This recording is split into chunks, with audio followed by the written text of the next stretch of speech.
Hi everyone. So earlier session, there is a query of a earlier session.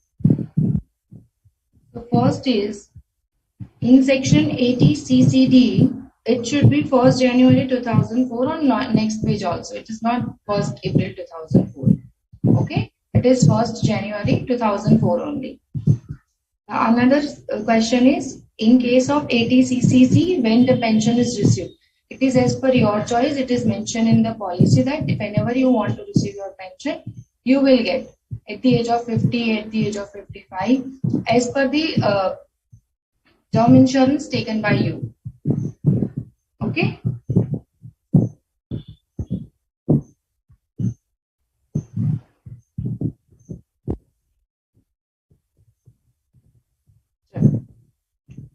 Our next section is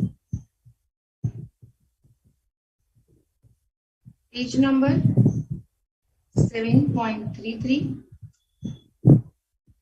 section 80DD.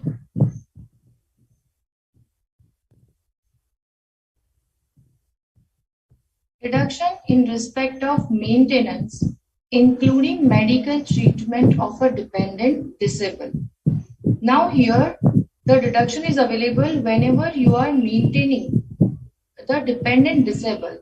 The disabled means the person is having severe disability, like blind or having polio or paralysis, right?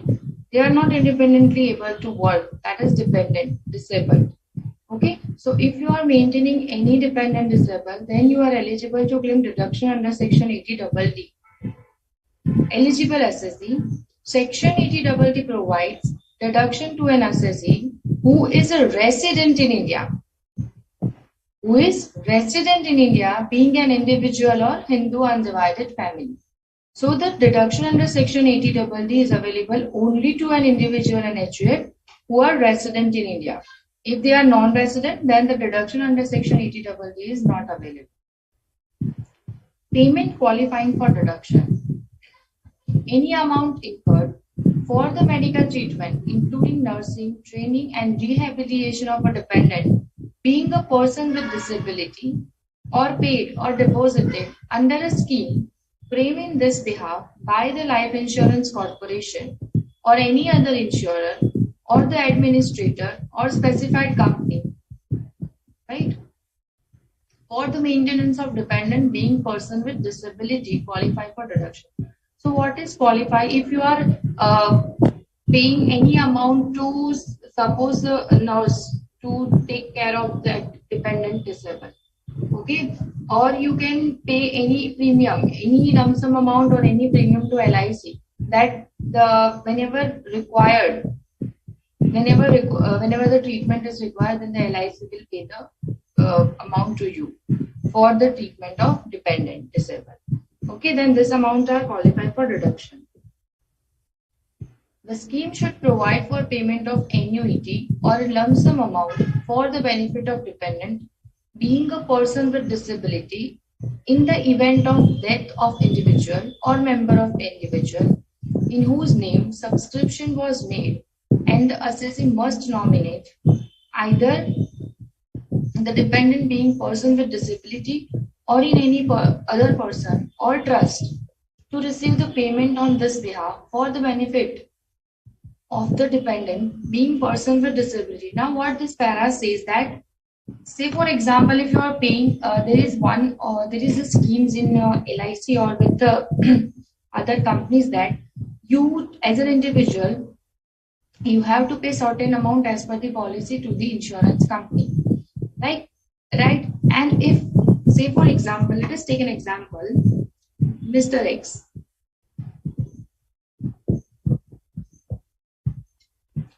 Mr. X take policy for dependent son, dependent disabled son. Okay. Now the para number B says that if Mr. X died, then in that case from that policy, his son will get certain amount to survive.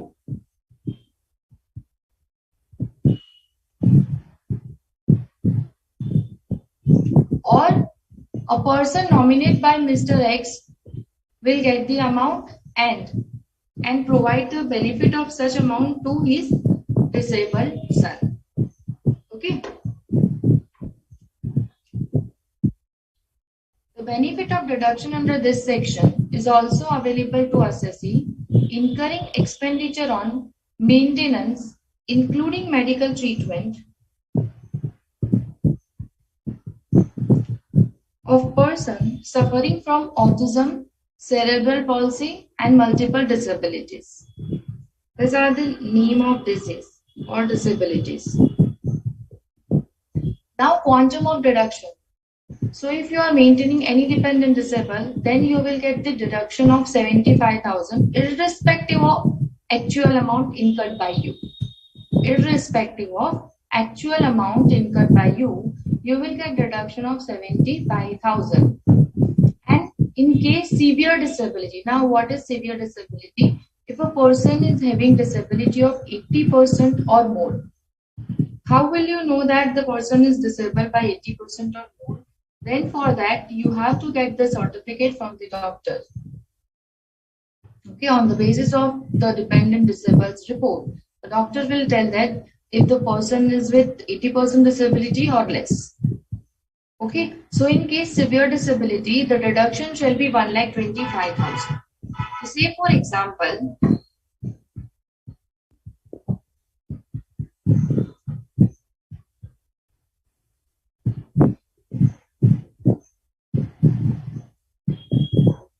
Mr. X took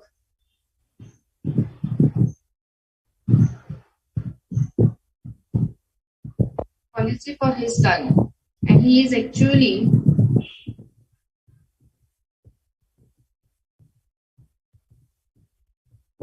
paying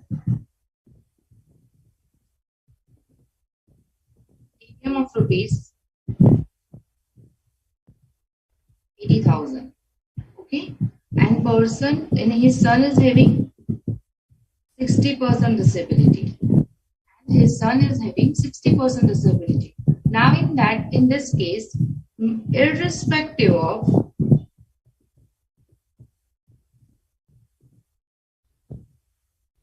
amount actually paid, Mr. X get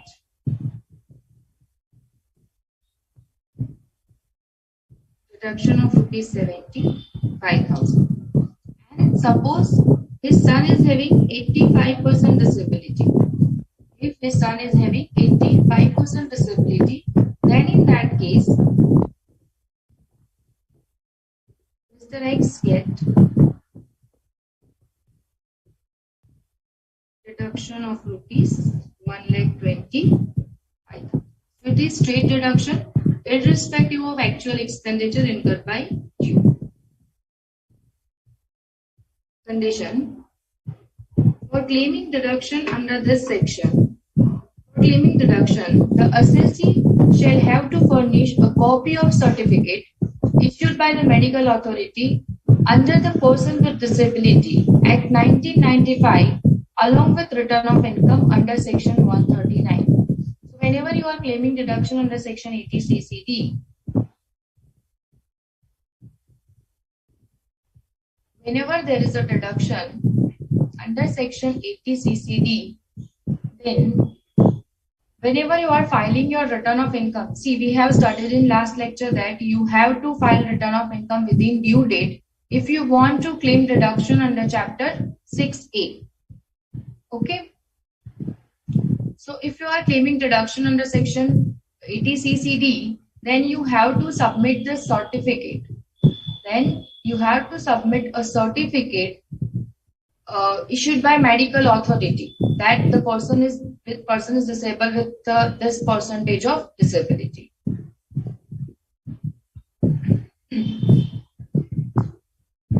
Where the condition of disability require reassessment, a fresh certificate from the medical authority shall have to be obtained after the expiry of the period mentioned in original certificate in order to continue to claim the deduction. Say for example the certificate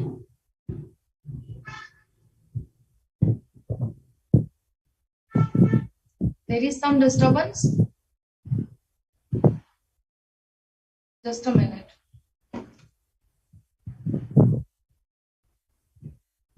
Nisarg, Nisarg, just give me 1 minute.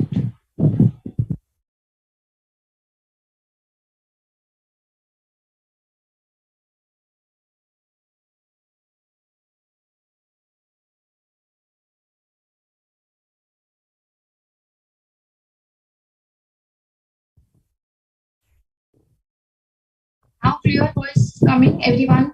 Yes or no?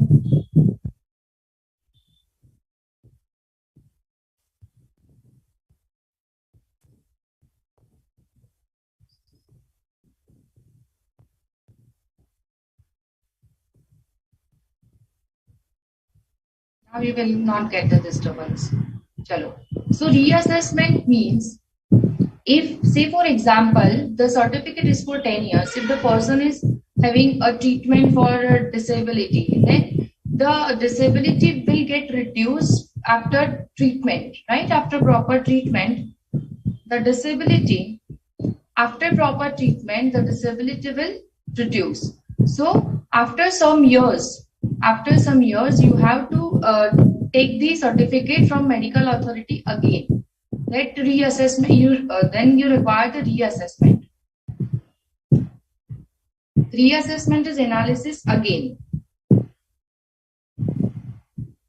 Preeti, now my audio is clear, yes or no? Everyone is says that.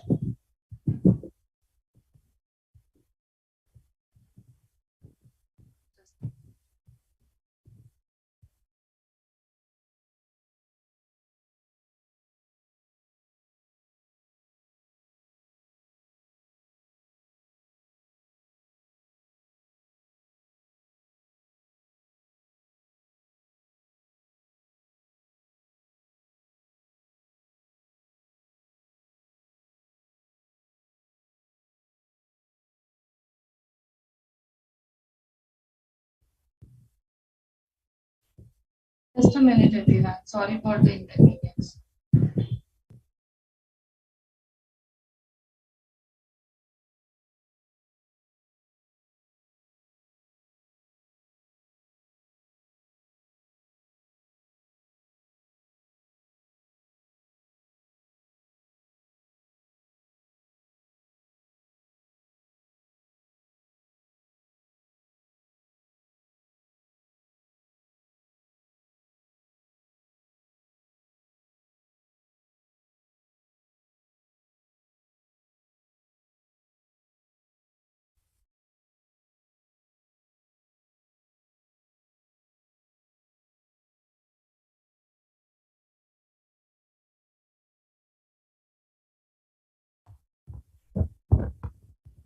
Hello.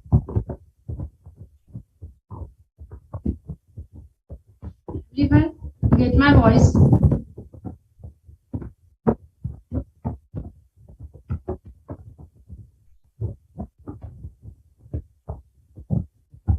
Just a minute.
Is it clear?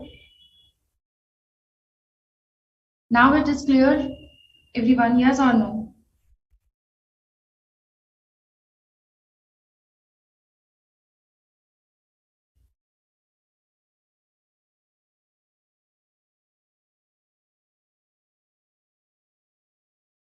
See, in this case, if the doctor will give the wrong certificate, then his practice certificate will get cancelled. So the doctor will provide you the certificate after proper reports and proper checking only.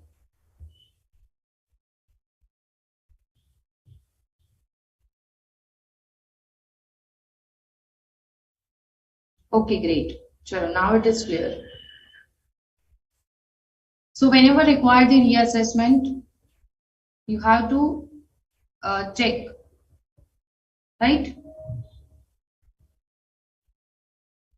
So next is, if the dependent being a person with disability predeceases the individual or the member of HUF in whose name subscription was made, then the amount paid or deposited under the said scheme would be chargeable to tax in the hand of assessee in the previous year in which such amount is received by the assessee. Now what para C says that, say for example, continuing our this example,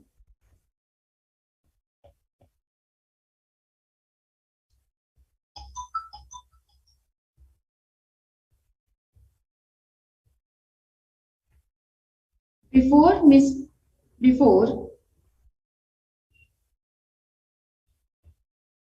Mr. X, Mr. X took policy on the name of his son, right? So before Mr. X, his son died, right? The policy is taken on the name of son, right? Policy taken in the name of son. So if Mr. X son expired before Mr. X, then in that case, whatever amount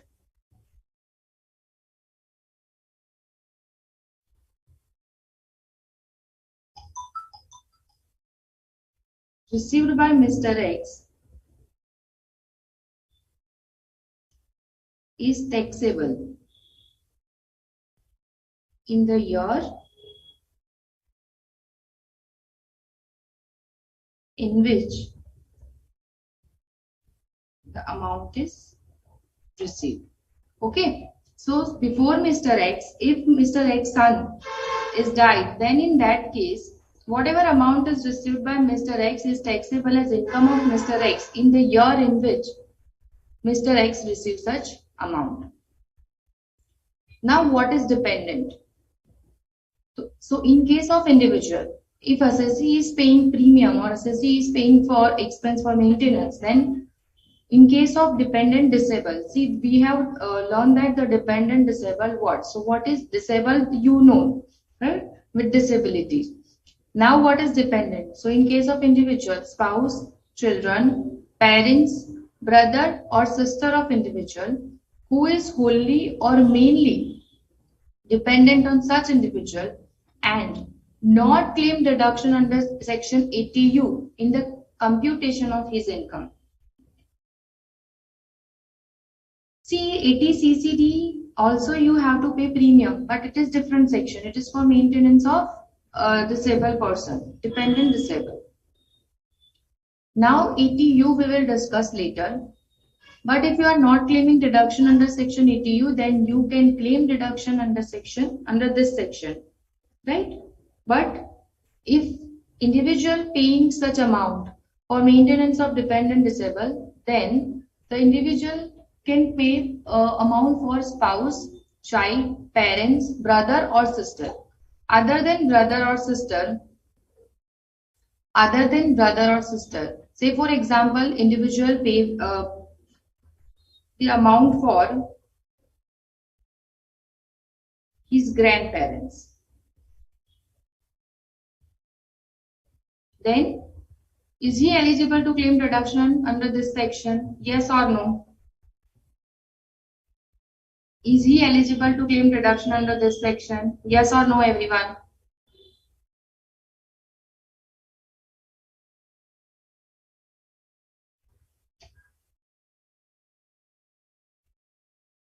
No, right? See here in-laws are not given. So in case father-in-law, mother-in-law, you cannot claim deduction. The clear words are given is spouse, child, parents, brother or sister. Not even sister-in-law or brother-in-law. Right? For particular this section. For particular this section. Okay. So for particular this section,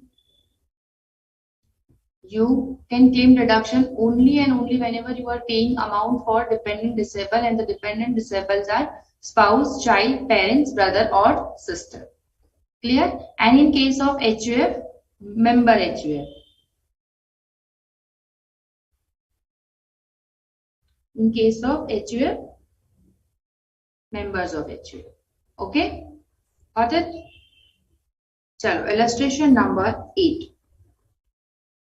Mr. X is a resident individual. He deposits a sum of rupees 50,000 with Life Insurance Corporation every year for maintenance of his disabled grandfather who is wholly dependent upon him. The disability is one which comes under the Person with Disability Act 1995. A copy of certificate from medical authority is submitted. Compute the amount of deduction available under section 80DD for EY 22-23. Now Mr. X can get deduction under section 80DD. Yes or no? Yes or no? Everyone, yes or no? Give the answer.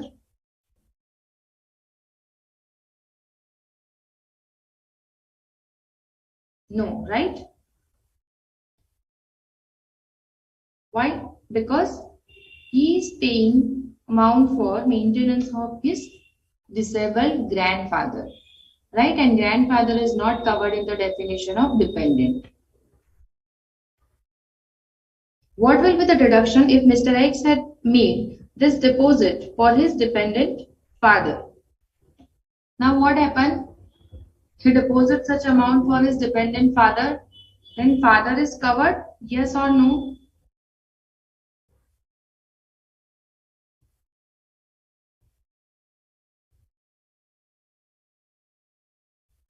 Father is covered in the definition of dependent? Yes. Father is covered in the definition of dependent. So in this case, he will get deduction of 75,000 irrespective of actual amount deposited. And if his father has severe disability, then the deduction would be 1,25,000. Yeah, for the maintenance of person also you have to deposit premium for the policy. But see, whenever you get the policy, you have to mention, then the LIC will give the certificate that this policy is eligible for deduction under section 80DD.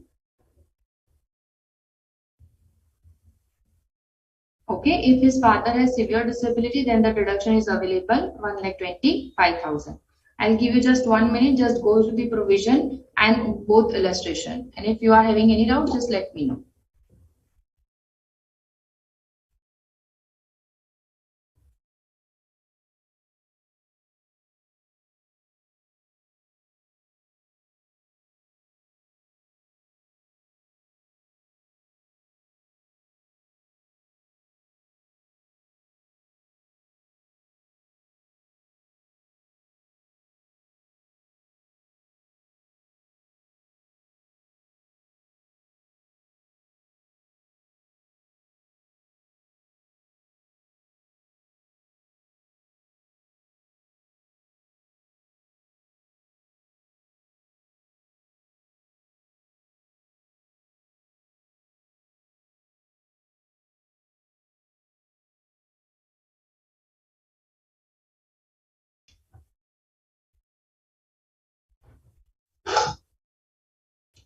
He will get, see, here the amount was not given, whether here in illustration 8, they have not mentioned that in illustration 9, they have not mentioned that the father has severe disability or not.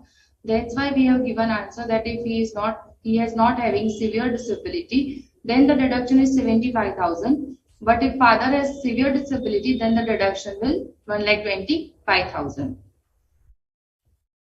Yes, ATU also covered disability, that we will discuss later.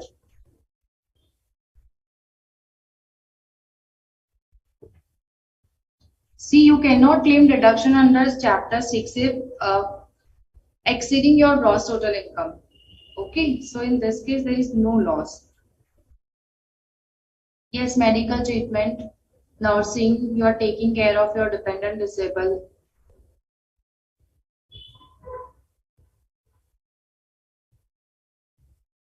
Yes, Kiran.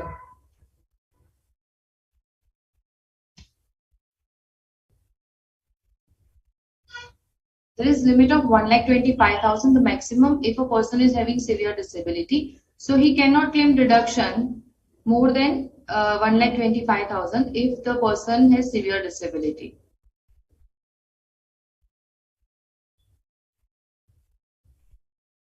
If you deposited 25,000 and the person has no severe disability, then you will get state deduction of 75,000. See, here the deduction is fixed. With severe disability, it is 1,25,000 straightway, irrespective of your actual amount deposit. And in case of other than severe disability, it is 75,000 straight away. Clear?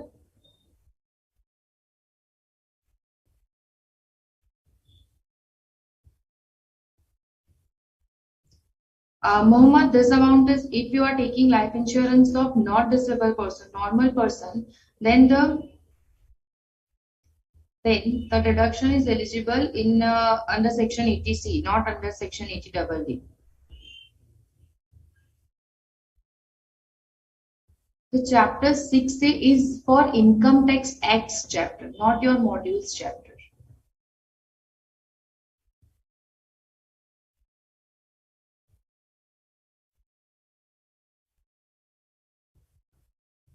See, the state way you have to remember, you cannot claim deduction more than your gross total income.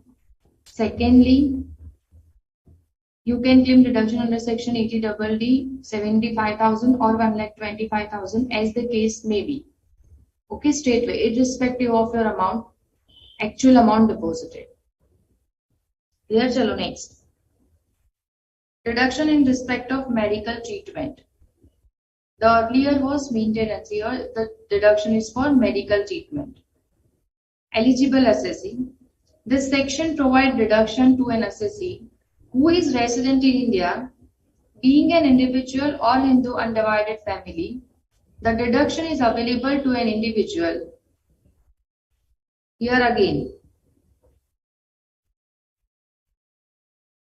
No, Ankur, then it is not taxable. Here the eligible assessee is individual and HUL, but the important thing is he should be resident in India. Right?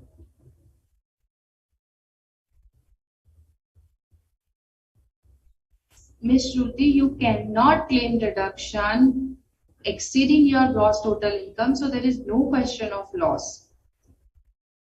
If your gross total income is, say for example, 60,000 only, then you will get deduction up to 60,000 only. Why? Because your gross total income is less than 75,000.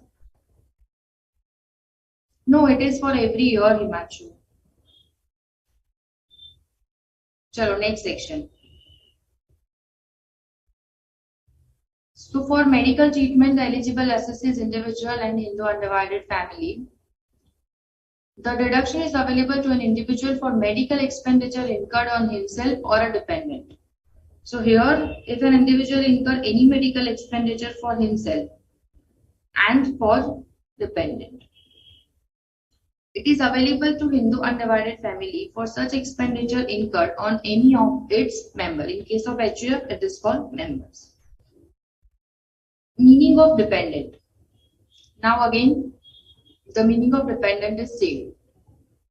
In case of individual, spouse, children, parents, brother, sister of individual or any of them, wholly and mainly dependent on such individual for his support and maintenance. In case of HUF, the members of HUF are considered as dependent. Payment qualifying for deduction.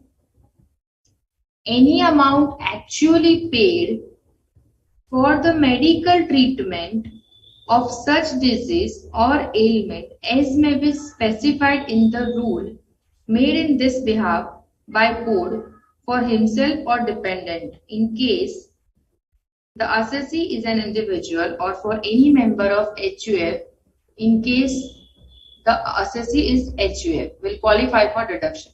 See, earlier it is for disabled person. Now it is for normal person's medical treatment. Okay. Quantum of deduction. The amount of deduction under this section shall be equal to the amount actually paid or 40,000, whichever is less, in respect of previous year in which such amount was actually paid.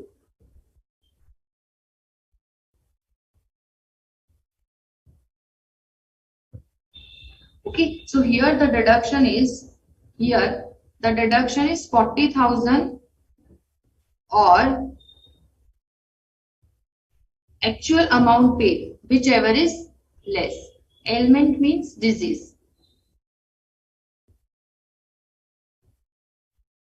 Yes, normal person, Rekha. So here, say for example, if Mr. X pay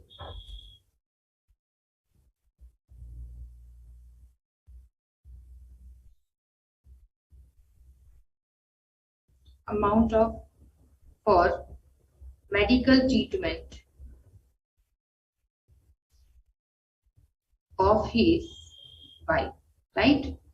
Medical treatment of his wife. Mr. X paid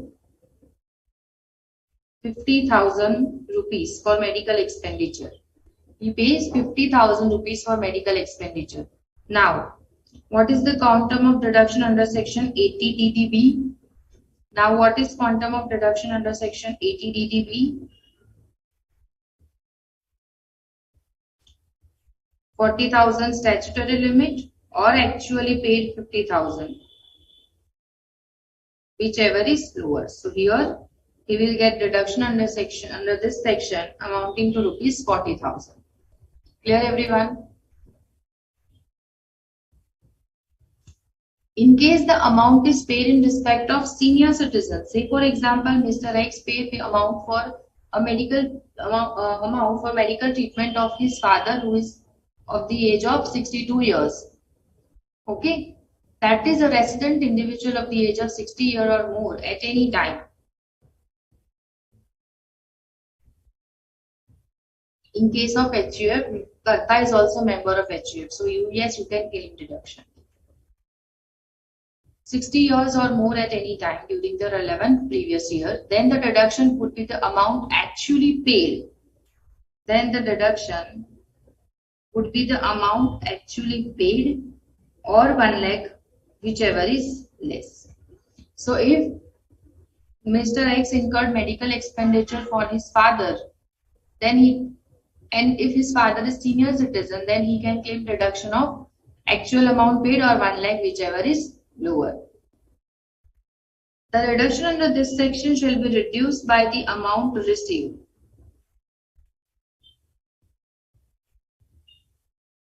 If any, under an insurance from an insurer or reimbursed by employer for medical treatment of assessee or the dependent. So if you are getting any reimbursement from your employer or any insurance company, then your deduction will get reduced by that amount. Okay.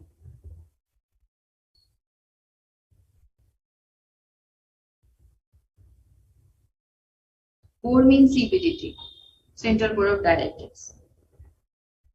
So maximum deduction is the maximum limit of deduction under section 80DDB for this two category of dependent are summarized as under: a senior citizen being a resident individual 1 lakh rupees and other than senior citizen 40,000 rupees. No such deduction shall be allowed unless the assessee obtained the prescription for such medical treatment. See, it is for serious medical treatment, not like typhoid, malaria treatment. from a neurologist, an oncologist, urologist, hematologist, or an immunologist, or such other specialist as may be prescribed. So, see for example, for neurologist you will get for mind disease, for oncologist you get for cancer treatment, etc. Right? So here the uh, dangerous diseases are covered, right? So not normal like typhoid, malaria, etc.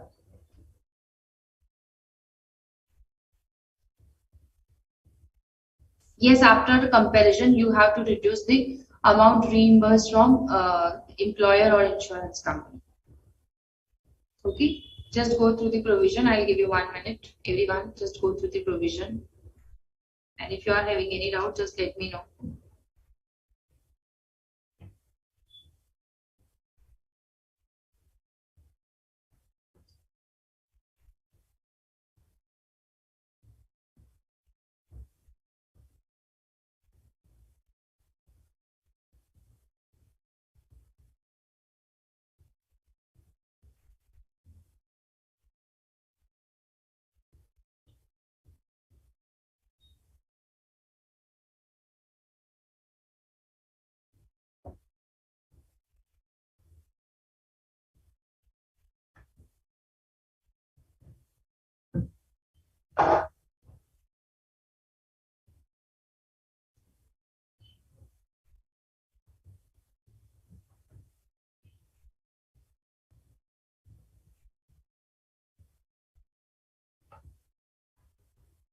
So clear, everyone? Chalo, moving towards next section. Deduction in respect of interest on loan taken for higher studies, taken for higher education. It is important. Okay, it is important. You can advise this to your parents also. Section 80E provides deduction to an individual assessee in respect of any interest. Here the deduction is for interest. Any interest. In this section there is no limit. Actual interest is eligible for deduction. But to the extent of your gross total income, obviously, because you cannot claim deduction under any section of chapter 6A more than your gross total income. Any interest on loan paid by him in previous year out of his income chargeable to tax. Condition. The loan must have been taken for the purpose of pursuing his higher education. Pursuing his higher education. No, it is not saying that in 80C there is a limit of 1,50,000. It is separate section. 80C covered life insurance premium, unit link insurance policy, etc. It is not the same. 80E for interest paid on loan taken for higher education. The loan must have been taken for the purpose of pursuing his higher education or his higher education. So you can take loan for your study or for the purpose of higher education of his or her relative, or for the purpose of higher education of his or her relative. You can take loan for your relative also. Now what is the relative? So here the relative means spouse and child. Spouse and children. So if for example Mr. X can take loan for higher study of his wife or his child. That's it. He cannot take loan for his parents or for his other relatives other than his spouse and child. Okay. The loan must have been taken from any financial institution or approved charitable institution. Meaning of relative, spouse and children of individual or the student for whom the individual is legal guardian. If you are a legal guardian of some person, then you can take loan for that person also. Meaning of higher education. It means any course of study, including vocational studies, pursued after passing the senior secondary examination, yani 12th, or its equivalent from any school Any board, international हो, national हो, any board, CBSE, state board, or university by the central government or state government or local authority, or by any other authority authorized by the central government or state government or local authority to do so. Therefore, this line is important. Interest on loan taken for pursuing any course after class 12 or its equivalent will qualify for deduction under section 80E. So graduation, if you are taking loan for your graduation, then the interest paid on such loan is eligible for deduction under this section. Period of deduction. The deduction is allowed in computing total income in respect of initial assessment year. Now, what is initial assessment year? The assessment year relevant to the previous year in which the assessee start paying the interest on loan. Say for example, if you are taking loan in previous year 21-22 and you are start paying the interest in previous year 21-22, then you are eligible to claim deduction of such interest from 21-22 previous year. Okay, and 7 assessment year, yani you are eligible to claim deduction from assessment year 22-23, previous year 21-22. So assessment year 22-23, so you are eligible to claim deduction from total income for assessment year 22-23. And 7 assessment year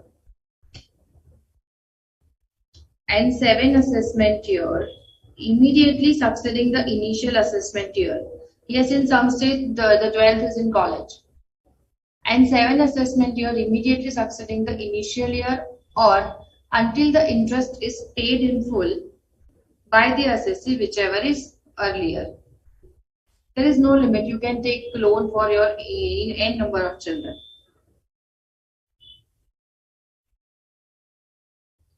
So here the deduction is available from AY 22-23 and for next 7 years. So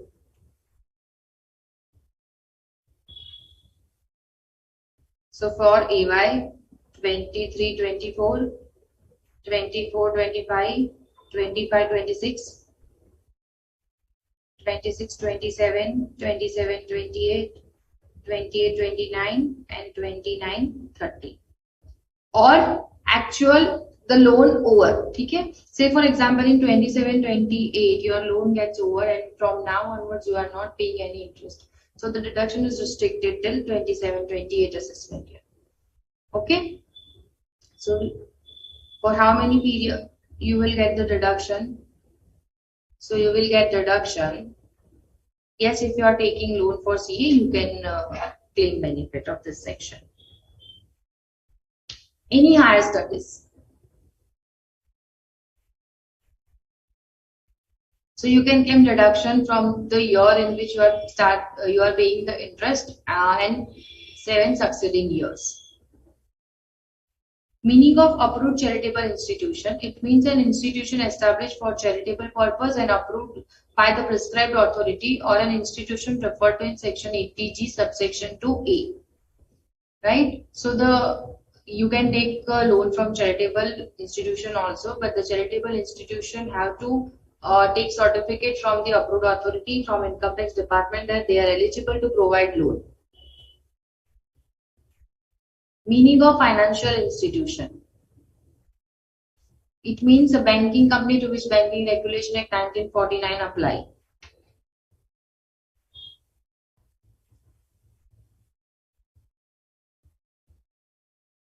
Any other financial institution which the central government may by notification in official gazette specify in this behalf. He can get deduction in the year on which he got the. Whenever you are start paying interest from that year, you will get the deduction. Say for example, in case of education loan, you have to pay interest after completion of your course. Okay, so you will get deduction whenever you start paying interest because the deduction is for interest, right? So if you are not paying interest, then the deduction is not available.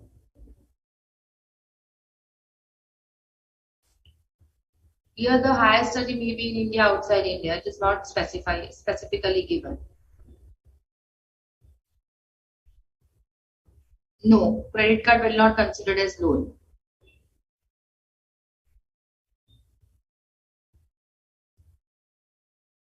See, you can get deduction of interest for the loan. See, if you can take loan for one person for one time, right?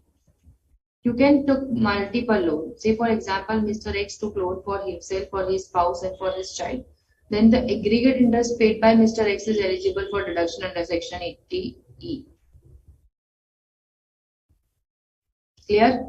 Everyone clear with the provision? So we will move towards illustration number 10.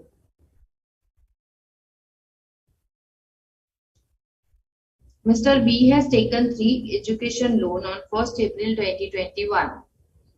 Right? In this case, Mr. B took multiple loan. The details of which are given below. For whose education the loan was taken? The loan one is for Mr. B himself.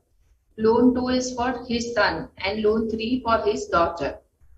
Purpose of loan. So in case of Mr. B, it is for MBA, son of Mr. B, BSc, and daughter of B, BA. So this all are after 12th? Yes. The amount of loan is 5 lakh, 2 lakh, 4 lakh respectively. Annual repayment of loan. This is principal amount.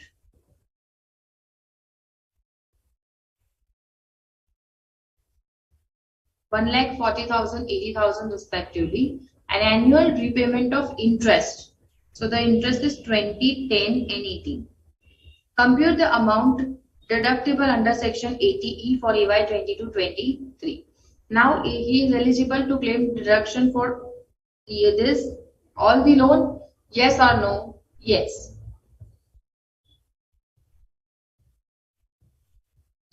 For the year's interest. It is for the year previous year 21-22's interest. So he can claim deduction under section 80E 20,000 plus 10,000 plus 18,000. So 48,000 total. Okay. Deduction under section 80E is available to an individual assessee in respect of any interest paid by him in the previous year in respect of loan taken for pursuing his higher education or higher education of his spouse or children. Higher education means any course of study pursued after senior secondary examination. Therefore, interest repayment in respect of all the above loan would be eligible for deduction. The amount of deduction is 48,000. Just go through the provision. I will give you 1 minute. After that, we will discuss section 80EE.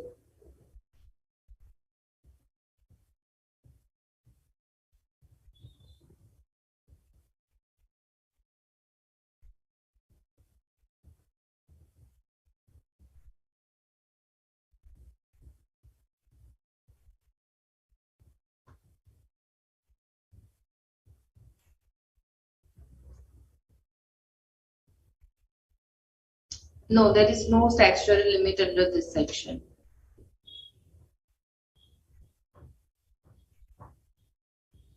The period of deduction is the year in which you are start paying interest and subsequent 7 years. Or if you are repay the whole loan before 7 years, then till the date of loan repaid.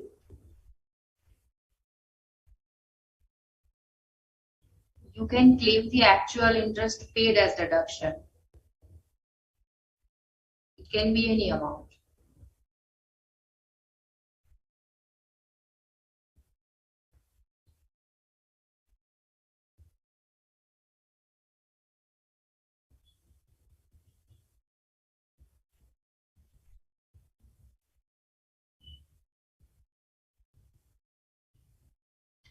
Yes, maximum of 7 years. If your loan period is more than 7 years, then you can get deduction up to 7 years only.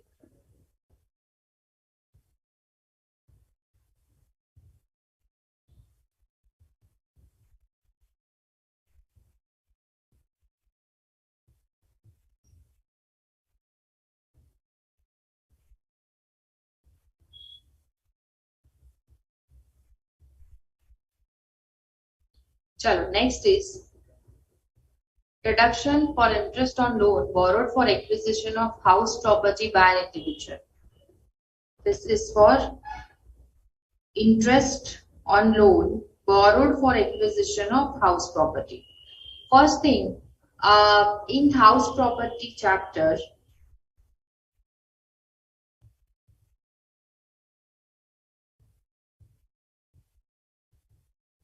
you all studied that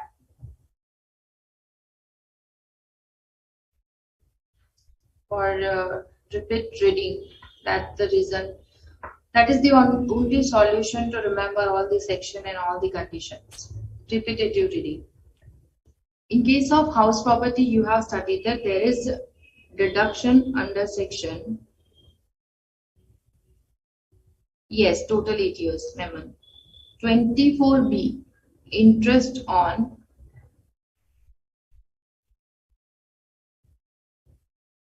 borrowed capital. Section 24 subsection B state that if you are taking loan for construction or acquisition of house property, then you will get deduction of interest on such borrowed capital, right? Same, this section also said that deduction for interest on loan borrowed for acquisition of house property.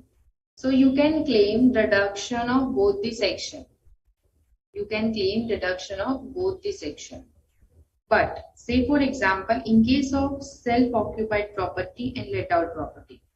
In case of let-out property, you have studied that in the house property chapter that whatever interest amount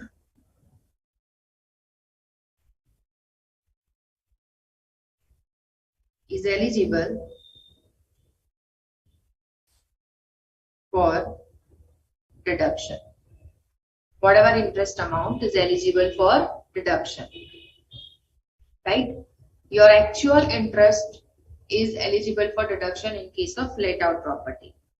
But in case of self-occupied property, you can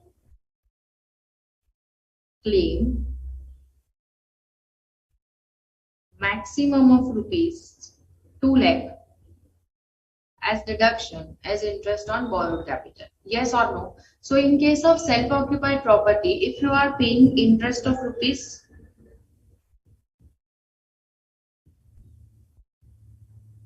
2,50,000, if you are paying interest of rupees 2,50,000 on borrowed capital in case of self-occupied property, then you can claim deduction under section 24B maximum up to 2 lakh rupees, right? Maximum up to 2 lakh rupees.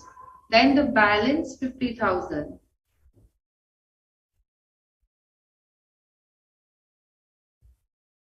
balance rupees 50,000. How balance 50 come? 2.5 minus 2. This 50,000 you can claim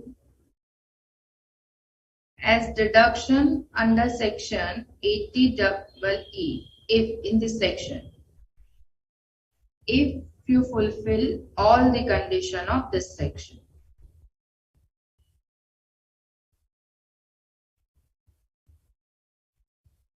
Clear everyone? Got it? So first you have to claim deduction under section 24 subsection B, and over and above the limit mentioned in section 24 clause B, you can claim deduction under section 80EE if you satisfy the condition mentioned under this section. Okay, so the eligible assessee, an individual who has taken a loan for acquisition of residential house property from any financial institution, and the loan is taken for acquisition of residential house property only. So if you are taking loan for commercial property, then you are not eligible to claim in deduction under this section. Interest payable on such loan would qualify for deduction under this section. Interest payable. Now the important thing is condition. What is the condition? The condition to be satisfied for availing this deduction are as follow. The assessee should not own any residential house on the date of sanction of loan. So if you are already having one house property and you are purchasing another residential house property, and for second house property you acquire the loan, you took the loan, then in that case you are not eligible to claim deduction under section 80EE. Why? It is every year till the loan get repaid. Why? Because you already have one property. The first condition for claiming deduction under section 80EE is that you should not own any residential house property on the date of sanction of your loan. Your value of house property should be less than or equal to 50 lakh. If, say for example, you are not having any residential house property, you are taking residential house property for the first time, but the value of house property is more than 50 lakh, then also you cannot claim deduction under this section. See, all the conditions should be fulfilled.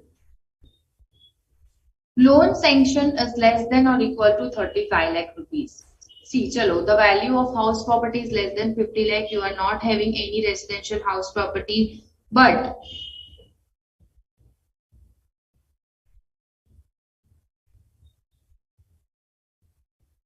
after the loan he can get the second property. But the loan amount is 40 lakh rupees. Then also the deduction under section 80 is not available. Okay, the loan amount should be less than or equal to 35 lakh rupees.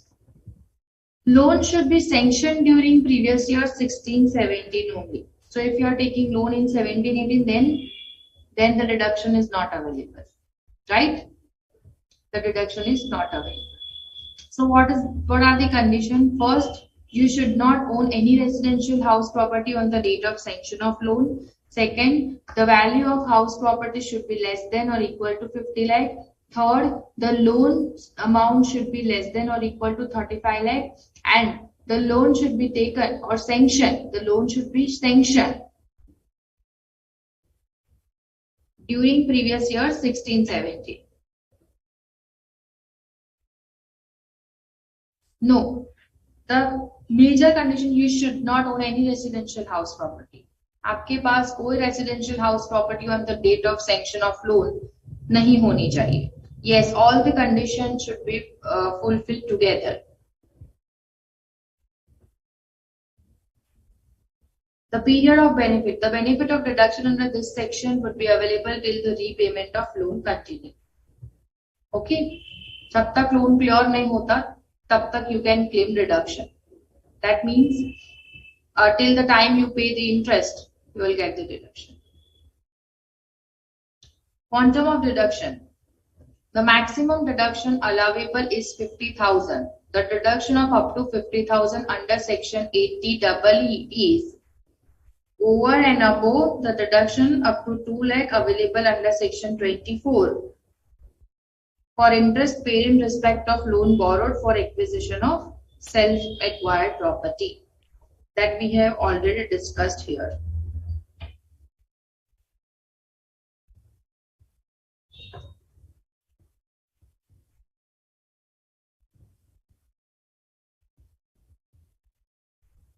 Because it is given in specific year 16-17, it is for particular year. That's it.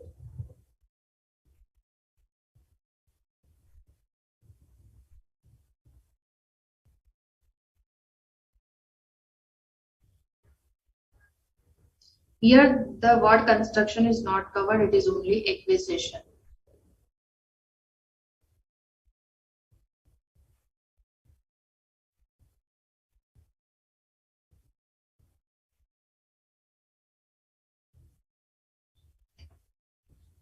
No, 16-17. See, if you are taking loan in previous year 16-17, then only you can eligible to claim deduction under this section. See, I am taking loan in, say for example, on 1/4/2016 for 10 years, right? So I can claim deduction from 16-17 previous year to 25-26, right? Tenure of loan is 10 years. So the loan sanction should be in the previous year 16-17. It is not stated that the deduction is available only in the year 1617. The loan should be sanctioned during 1617 and the tenure of period of benefit is till the date till the repayment of loan, till the repayment of, clear? Here the loan should be taken from financial institution. See here the maximum permissible deduction is 50,000 rupees. Here the maximum permissible deduction is 50,000. So if you are taking loan of 3 lakh rupees, then you can claim 2 lakh rupees in 24 sub clause B and 50,000 rupees under section 80EE, because the maximum permissible limit under section 80EE is 50,000 rupees. Now, financial institution means a banking company to which the Banking Regulation Act 1949 applies, or any bank or banking institution referred to in section 51 of Banking Regulation Act 1949, or a housing finance company. If you are not taking the loan in previous year 1617, then this section is not available. Then the deduction under this section is not available. Housing finance company, a public company formed or registered in India with the main object of carrying on business of providing long-term finance for construction or purchase of house in India for residential purpose.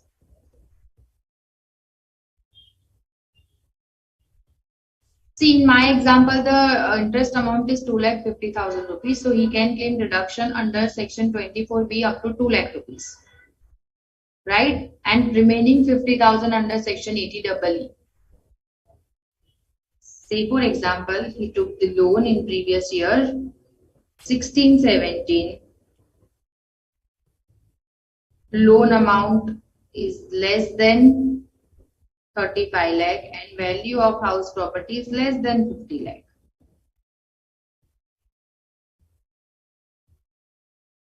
Clear everyone? Just go through the provision. I'll give you 1 minute only, and after that we will discuss illustration number 11.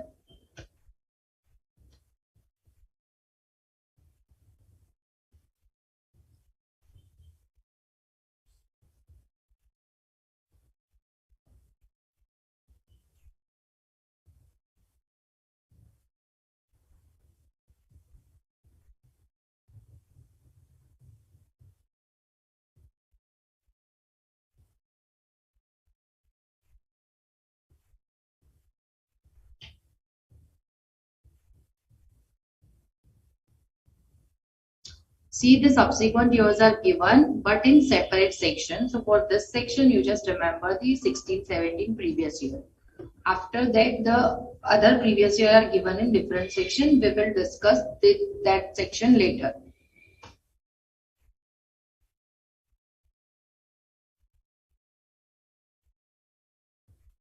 See, if you are co-owner, then if you have any other property, then you are not eligible to claim deduction under section 80EE.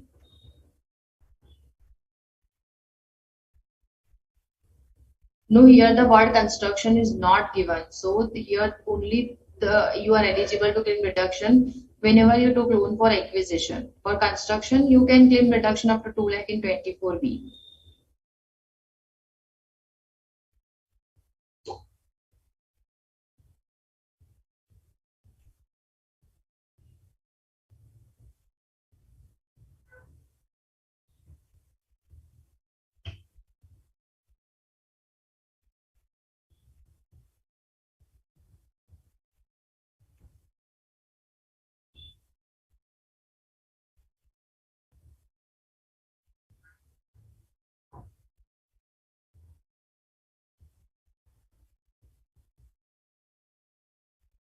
Chalo, illustration number 11.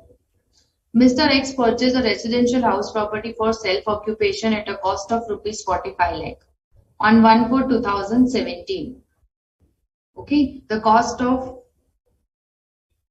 property is 45 lakh on 1/4/2017, in respect of which he took a housing loan of 35 lakh from Bank of India at 11% per annum on the same date. So here The value of house property is 45 lakh. The loan is 35 lakh. The loan taken on 1/4/2017. But for our purpose, which date is important? Sanction date is important. For our purpose, sanction date is important. So the date was sanctioned, the loan was sanctioned. Yes, Pooja. The loan was sanctioned on 28 March 2017. So the loan sanctioned in previous year 16-17. Yes or no? Yes. Compute the eligible deduction in respect of interest on housing loan for FY 22-23 under the provision of income tax. Assuming the entire loan was outstanding as on 31st March 2022 and he does not own any other house property. So all the condition of section 80EE is fulfilled. Yes or no?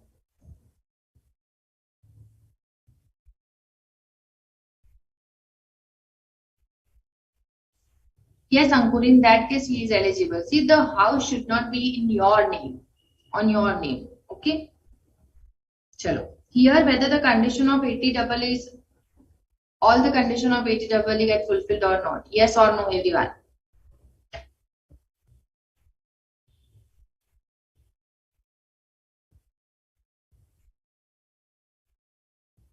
No, if you want to claim deduction, you have to claim deduction from 18 from assessment year 17-18 only.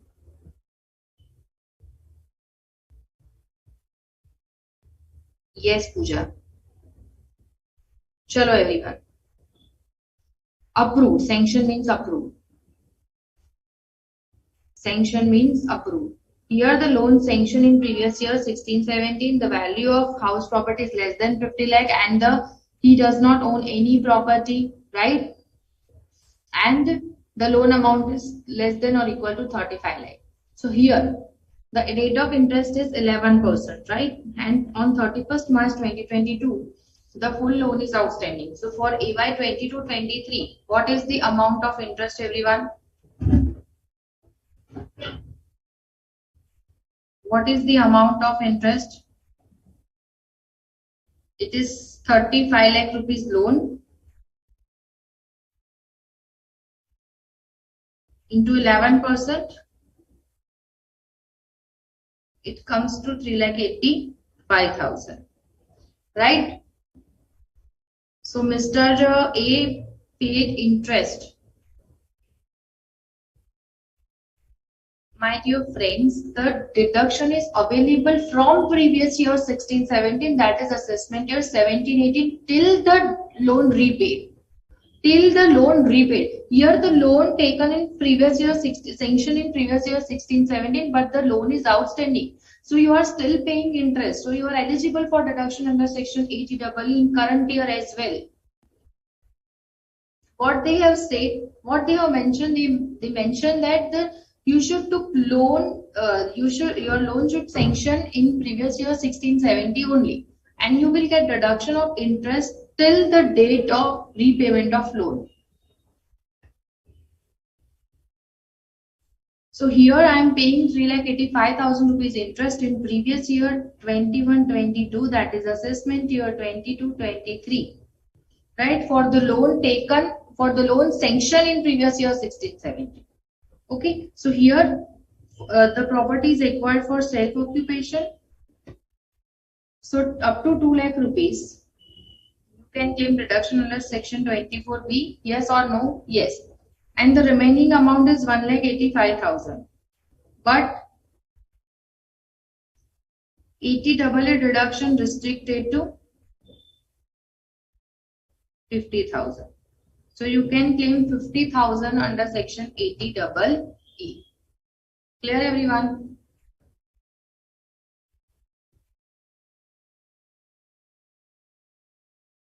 So go through the illustration, and if you are having any doubt, just let me know.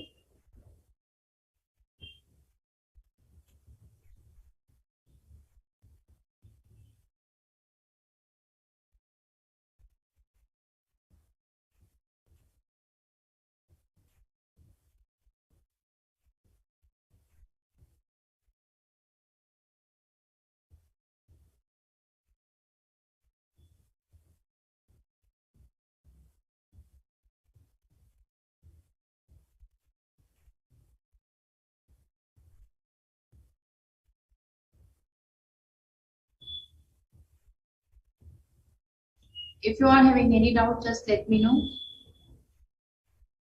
And if you are clear, just tell me that clear.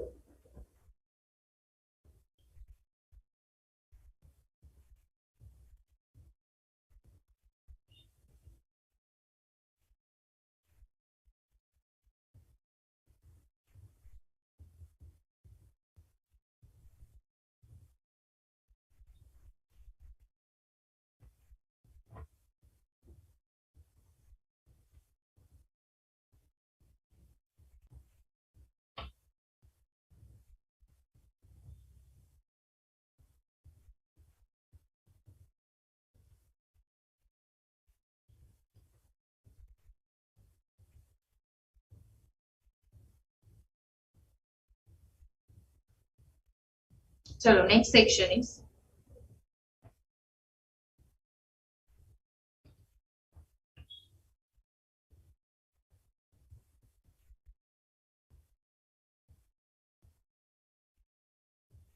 no, the ownership should be on your name if you want to claim deduction.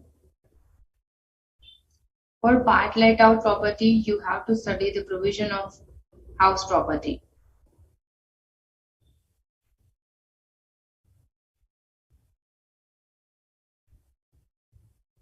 No, if the earlier property, Ankur, if the earlier property is a commercial property, then it's fine. But if it is residential property, whatever the purpose of property, it is not relevant. But if it is a residential property, then you cannot claim deduction under this section.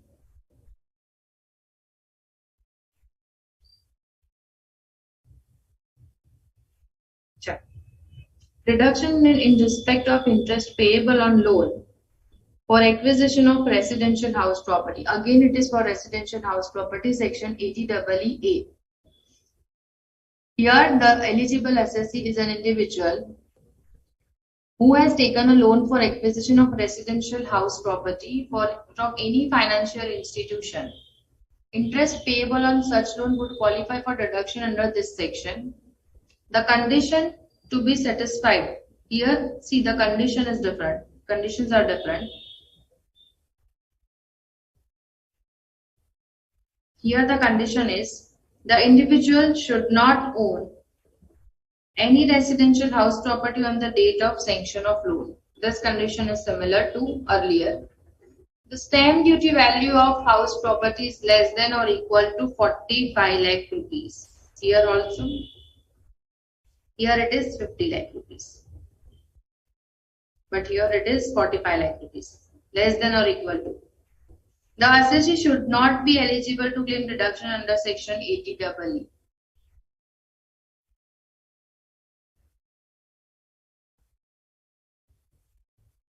Yes, Shruti, the deduction is eligible till the date of repayment of loan. जब तक आप interest pay करोगे तब तक आपको deduction मिलेगा. So here, what are the conditions? You should not claim deduction under section 80EE. Why? Because 80EE is available, then you cannot claim deduction here.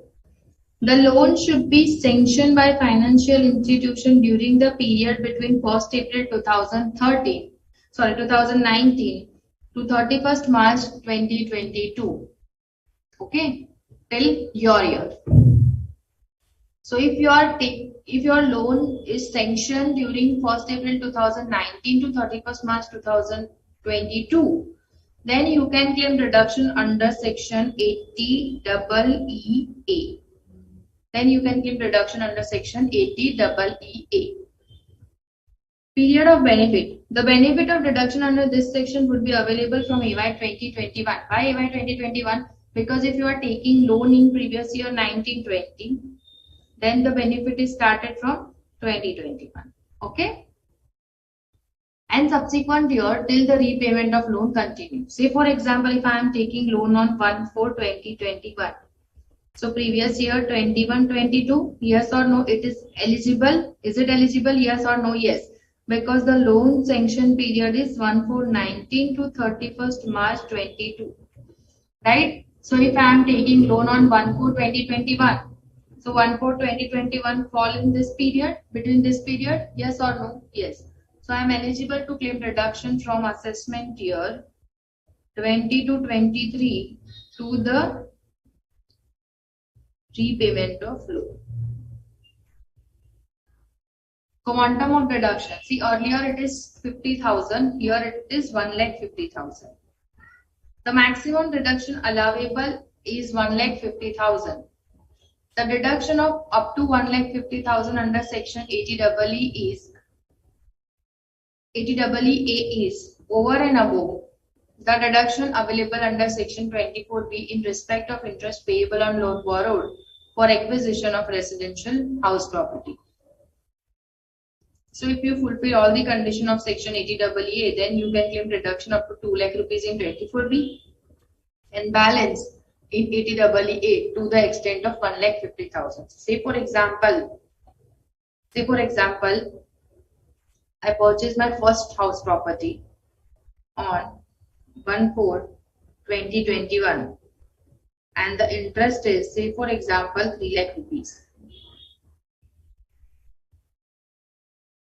Stamp duty value is that you have studied in capital gain chapter.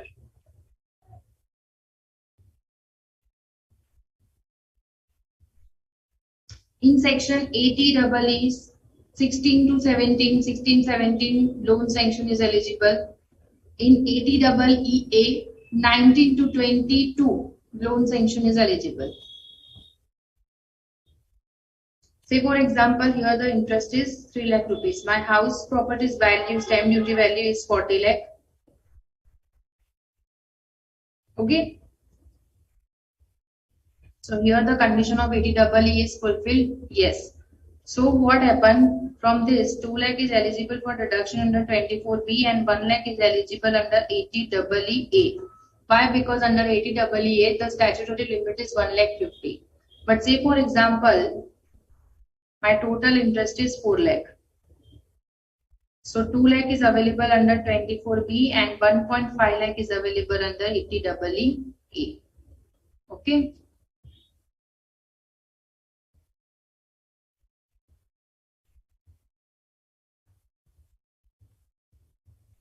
The loan sanction should be between this period. That means your loan should be approved between this period. Your loan get approved once you purchase the property. Once you start the procedure for purchasing of property. After that only your loan will get sanctioned.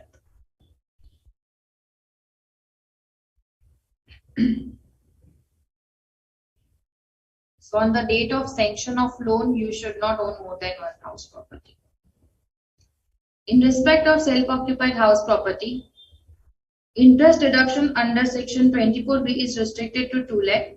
In case of let out or deemed let out property, even though there is no limit under section 24B, section 7, see in case of let out property, there is no limit for claiming deduction of interest on borrowed capital, right? In case of let out property, you can claim deduction under section 24B, whatever amount you paid as interest. Section 71 subsection 3 restrict the amount of loss from house property to be set off in any other head of income to 2 lakh rupees. Right? Accordingly, if interest payable in respect of acquisition of eligible house property is more than 2 lakh, the excess can be claimed as deduction under section 80EA subject to fulfillment of condition. So if you fulfill all the conditions, then up to 2 lakh you can claim under 24B and above 2 lakh rupees you can claim under section 80EA. No deduction under any other provision. The interest allowed as deduction under section 80EA will not be allowed as deduction under any other provision of the Act for the same or any other assessment years. So you cannot claim same deduction in other section. Same deduction. Okay. Financial institution means a banking company to which Banking Regulation Act apply. Any bank or banking institution referred to in section 51 of Banking Regulation Act or housing finance company. Housing finance company means a public company formed and registered in India with the main object of carrying on business of providing long-term finance for construction or purchase of house in India for residential purpose. Clear everyone? Just I'll give you 1 minute, just go through the provision. After that we will discuss the new section.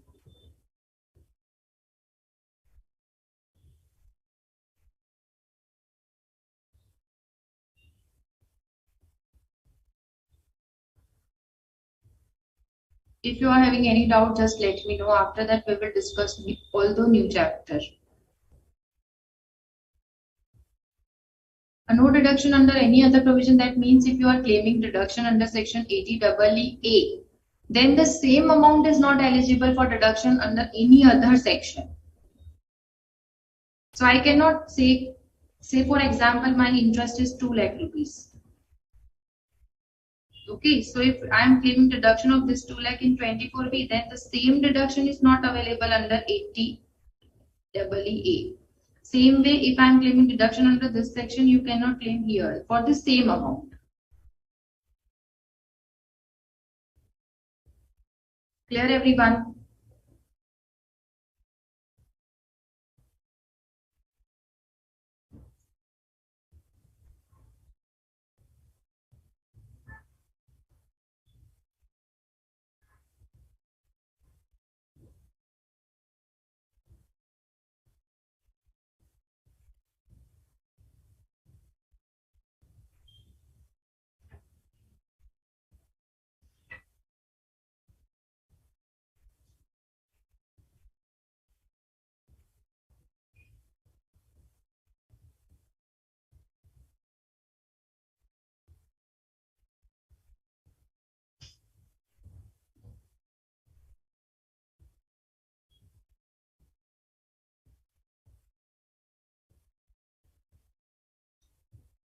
What is your doubt, Ankur? Under section 80, you have written just.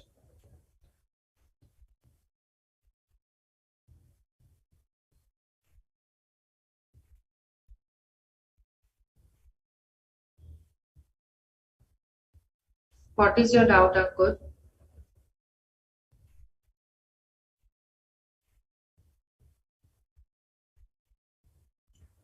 Chalo, next section. Deduction in this is new provision. This is new section. Deduction in respect of interest payable on loan taken for purchase of electric vehicle.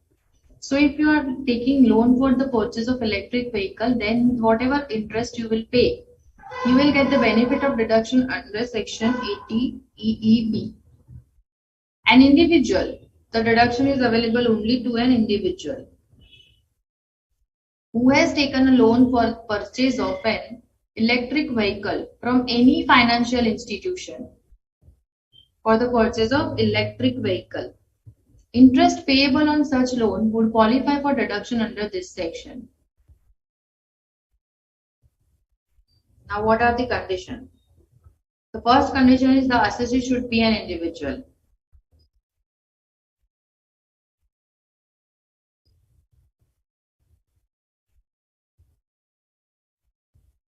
Now, here the A means I'm not amendment. Whatever section given, the section. See, say for example, 56. So it is called as section. First bracket is called as subsection. This is called as clause, and this is called as subclause. The assessee should be an individual. Loan should be taken for purchase of electric vehicle. Loan should be sanctioned by financial institution, bank, or specified NBFCs. See, earlier loans you have to take from financial institution or bank or housing company, right? In earlier section, NBFCs are not covered, but here the NBFCs are covered. Loan should be sanctioned during the period between 1st April 2019 to 31st March 2023. Your loan should be sanctioned between 1/4/2019 to 31st March 2023. Okay, so period of benefit will start from assessment year 2021 if you are taking loan in previous year 2019-20. And after that, if you are taking loan, the benefit will start from the assessment year in which you took the loan. The benefit of deduction under this section would be available from EY 2021 and subsequent assessment year till the repayment of loan. Continue. Quantum of deduction here, the actual interest paid or maximum of 1,50,000. Okay. So if you are paying interest of 70,000, you are eligible to claim deduction of full amount. No deduction under any other provision. So if you are claiming deduction of on interest paid on loan borrowed for purchase of electric vehicle, then you cannot claim the same deduction under any other section. The interest allowed as deduction under section 80EE will not be allowed as deduction under any other provision of the Act for the same year or any other assessment year.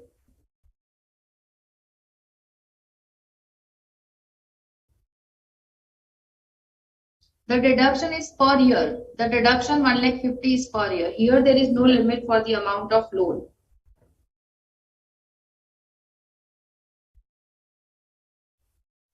Financial institution means a banking company to which Banking Regulation Act 1949 applies, or any bank or banking institution referred to in section 51 of Banking Regulation Act 1949, or any deposit taking NBFC, a systematically important non-deposit taking NBFC, that is NBFC which is not accepting or holding public deposit and having total asset of not less than 500 crore as per last audited balance sheet and is registered with RBI. See, in example, you will get that the loan is taken from NBFC or not. Electric vehicle. A vehicle is powered exclusively by an electric motor whose traction energy is supplied exclusively by traction battery installed in vehicle. The vehicle should have electric regenerative braking system which during braking provide for the conversion of vehicle kinetic energy into electric energy. So let us discuss illustration number 12. The following are the particulars relating to Mr. A, Mr. B, Mr. C, Mr. D. Salaried individual for AY 22-23. So let us discuss first Mr. A. Amount of loan 43 lakh. Loan taken from HFC. Date of sanction 1/4/2021. Date of disbursement is 1/5/2021. See, for our purpose, the important is date of sanction. The purpose of loan is residential house property for self-occupation. And the stamp duty is 45 lakh. Rate of interest is 9%. Chalo. Mr. A is eligible to claim deduction under section 80EA. Yes or no? He is an individual. The stamp duty value of house is less than or equal to 45 lakh rupees. Yes or no? And the loan sanctioned between 1st April 2019 to 31st March 2022. Right? So here what is the loan amount is 43 lakh rupees. And rate of interest is 9%. So what is total interest?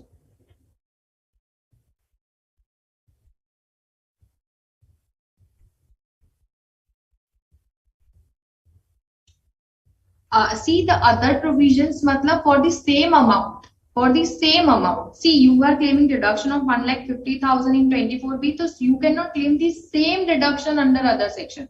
But excess deduction you can claim. Say for example, here the interest comes to 43 lakh into 9% into 11 months divided by 12. How 11 months? So the loan, see, you have to pay interest from the disbursement. Disbursement means matlab received. So the amount is received on 1st May 2021. So you are required to pay interest from 1st May 2021. So there is 11 months. Okay. So my total interest is 3,54,750. 3,54,750. Right, everyone? Understand that how 3,54,750 come?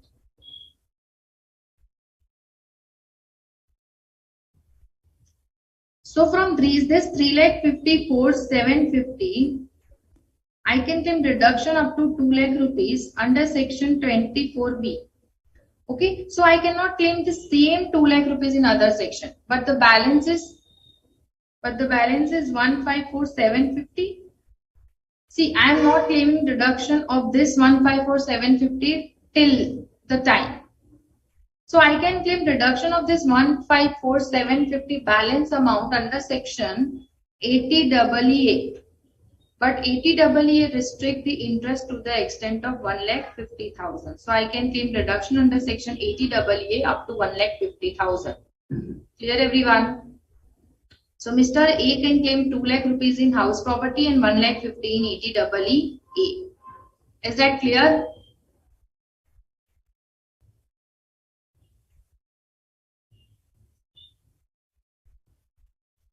Chalo, Mr. B.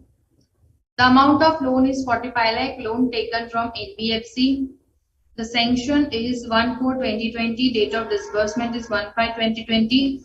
The purpose of loan is self-acquired property and the loan amount is 48 lakh.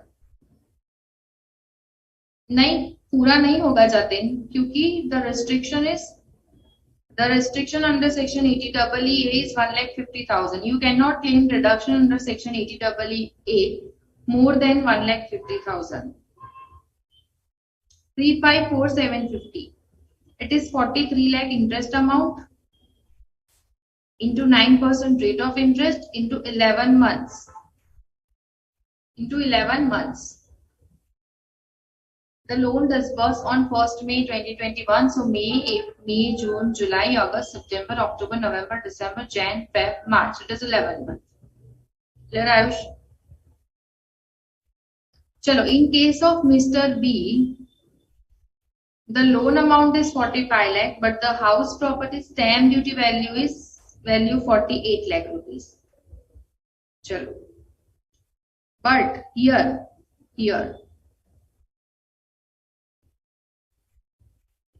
chalo, again go to 80EA. Individual, yes. Stamp duty value less than or equal to 45 lakh. Yes or no? Here, yes or no? First step, you have to check the applicability. Here, the stamp duty value is 48 lakh rupees. It is more than 45 lakh rupees. So he cannot eligible to claim deduction under section 80EA. Even he took loan from NBFC. It took loan from NBFCs. In section 80EA, you have to take loan from financial institution or banking company, not NBFC. So Mr. B is not eligible to claim deduction under section 80EA. But he can claim disbursement, matlab receipt of interest, receipt of loan amount. But he can claim deduction under section 24 subsection B because there is no restriction under section 24 subsection B to claim deduction. Right? So the loan amount is 45 lakh rupees into 9% to rate of interest. So 4,05,000.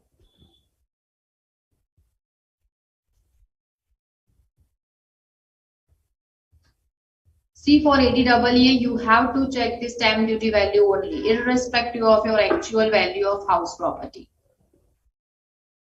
So here the total interest is 4,05,000. Out of this 4,05,000, Mr. B can claim deduction under section 24B up to 2 lakh rupees. Clear? Chalo, Mr. C. Loan amount 20 lakh. Loan taken from NBFC, date of sanction 1/4/2020 and loan date of disbursement 1/5/2020.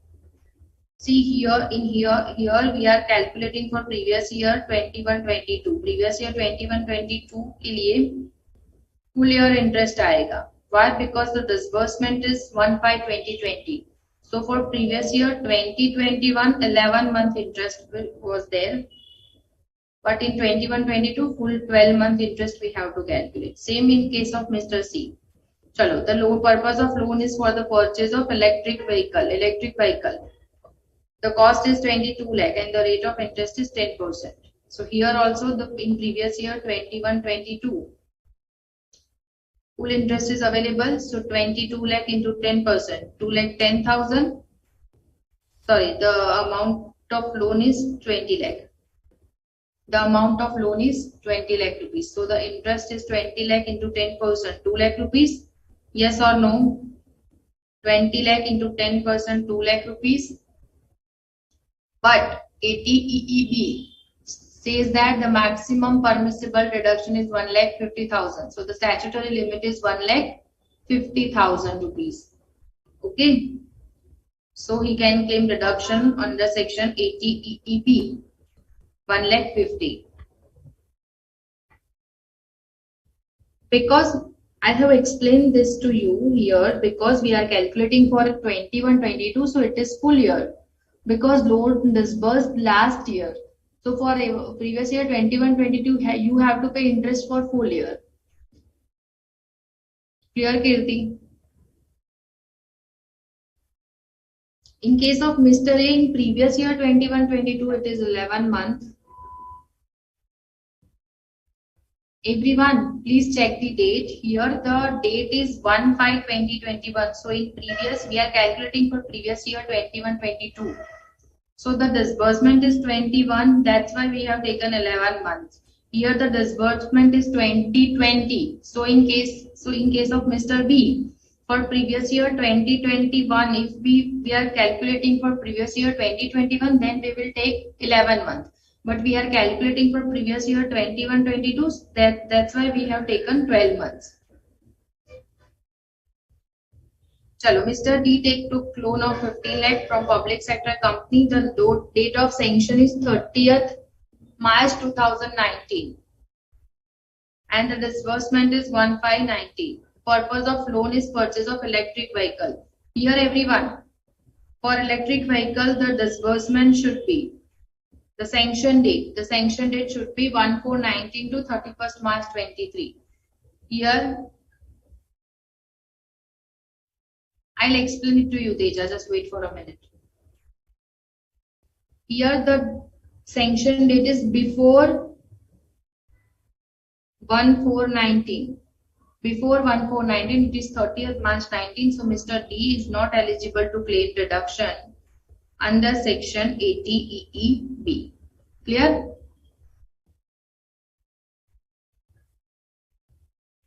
Because taken loan from NBFC, and another thing is the value of stamp duty, the stamp duty of house property is greater than 45 lakh rupees. It is greater than 45 lakh rupees. Teja, I understand, or I'll explain it again. The period. You just check the date of disbursement. You will get to know how we will take. We are calculating for previous year 21-22, so we will take full 12 months.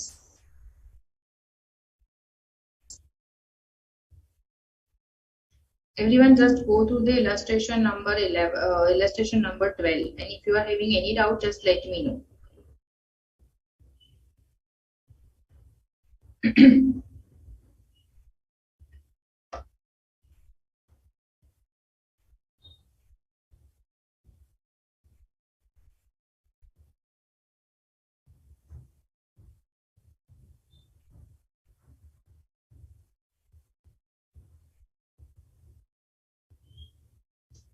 Everyone understand, yes or no? Just let me know. Yes or no?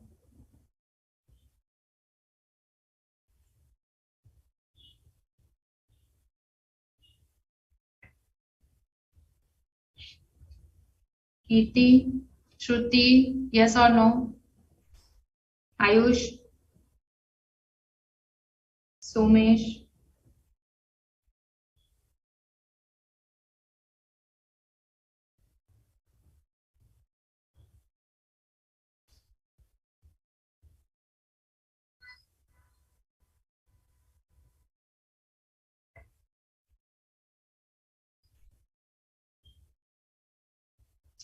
See, in case of Mr. B, the stamp for the purpose of deduction under section 80AA, the stamp duty value should be less than or equal to 45 lakh. Here the stamp duty value is 48 lakh.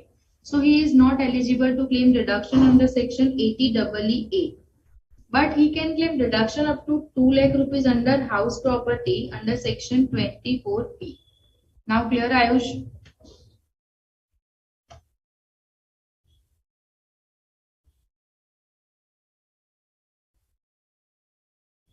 Chalo, we will take break of 10 minutes. After 10 minutes, we will discuss the next provision of donations.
Chalo. Next is deduction in respect of donation to certain fund, charitable institution, etc. Section 80G. Section 80G. Eligible assessee. An assessee. See, here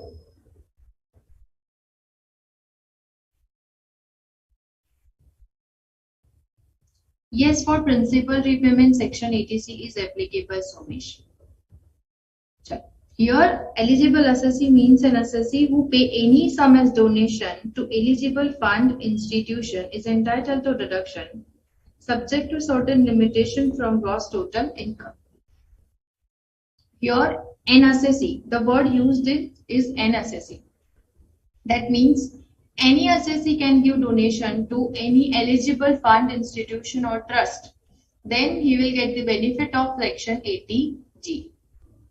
Right? Here there is no only individual or HUF will get the benefit. Every assessee will get the benefit. The quantum of deduction. See, everyone listen carefully, okay? This section is important. There are four categories of deduction.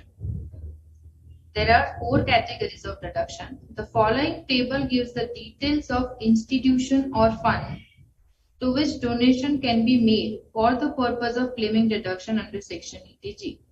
Here the long list is given to whom you can give donation. Okay. First, all the four categories. Today's your homework is you have to read all the categories for 5 times and write down the category for 1 time in your notebook. Okay. The first is donation qualifying for 100% reduction without any qualifying limit. That means in category 1, there are list of, that is the list of fund or trust to whom you can give donation. So if you are giving donation to this 1 to 24 fund, which are mentioned in category 1, then you will get 100% reduction of your donation without any qualifying limit. Say for example, in case of the National Children Fund, if I am giving donation of 50,000 rupees, then I can claim 50,000 rupees as deduction under Section 80G in my computation of income. But everyone, you have to remember, you cannot claim deduction under all this section exceeding your gross total income. That limit is every time applicable. Okay, that limit is every time applicable. Because first the charging section says that you cannot claim deduction under chapter 6A more than your gross total income.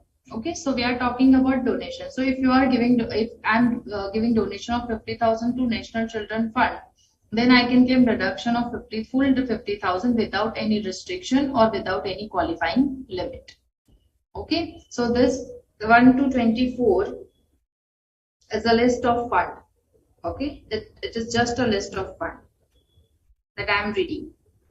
The National Defence Fund set up by central government, Prime Minister's National Relief Fund, Prime Minister's Armenia Earthquake Relief Fund, the Africa Public Contribution India Fund, the National Children's Fund, the National Foundation for Communal Harmony, approved university or educational institution of national eminence, Chief Minister's Earthquake Relief Fund Maharashtra, any fund set up by state government of Gujarat exclusively for providing relief to victim of Gujarat earthquake, any Zilla Saksharta Samiti constituted in any district for improvement of primary education in village, town and for the literacy and post-literacy activity,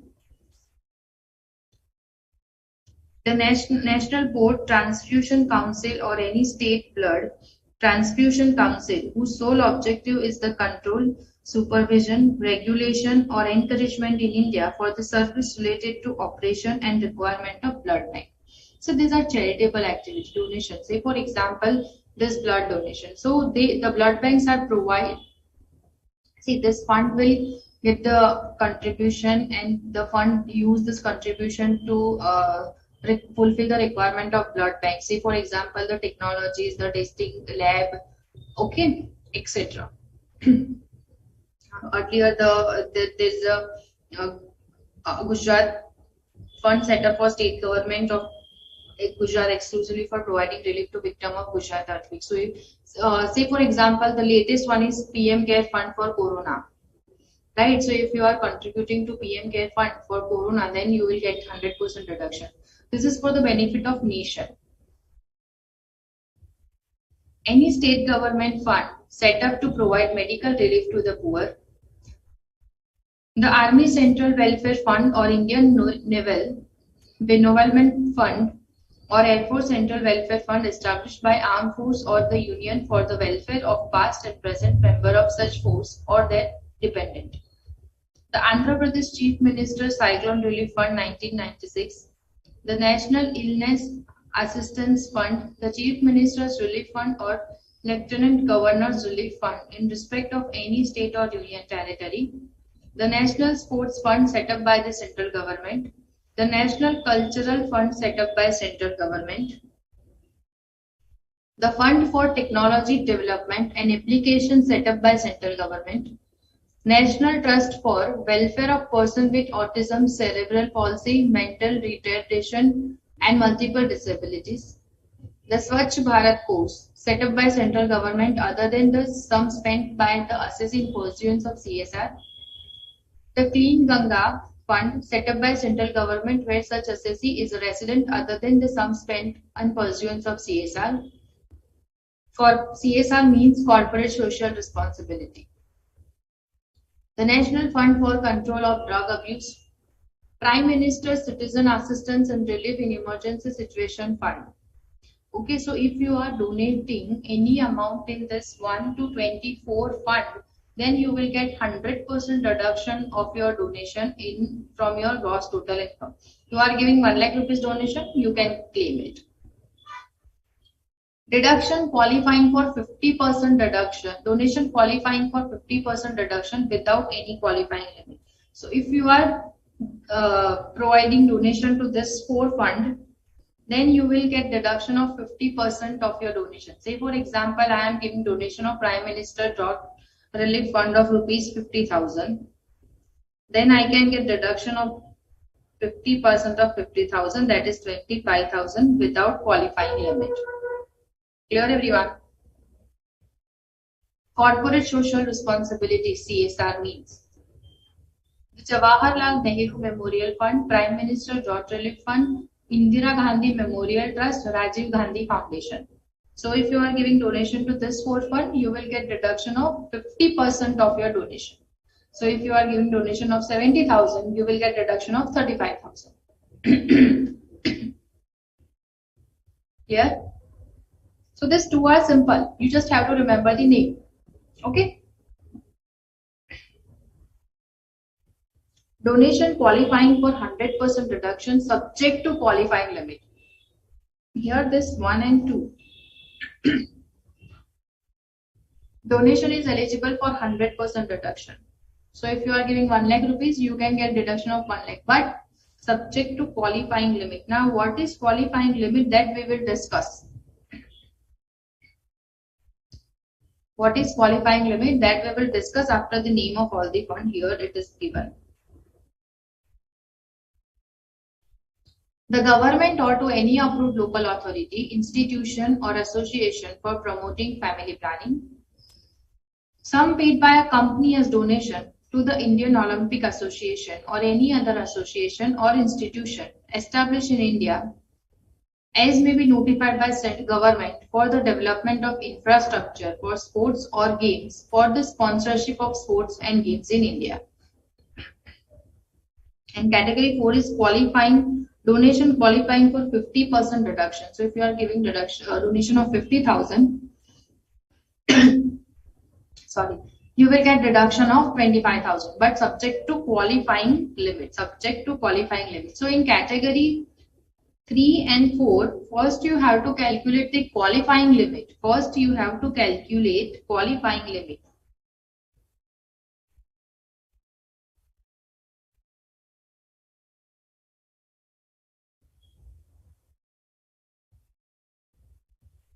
From this qualifying limit amount, Say for example, it comes to 1 lakh rupees. Then from this 1 lakh, you have to bifurcate category 3 and 4. We will discuss later in detail the qualifying amount. Any institution or fund established in India for charitable purpose fulfilling the prescribed condition, the government or any local authority for utilization for any charitable purpose other than purpose of promoting family planning. Why? Because promoting family planning is covered here in 100% reduction. An authority constituted in India by or under any other law enacted either for dealing with and satisfying the need for housing accommodation or for the purpose of planning development.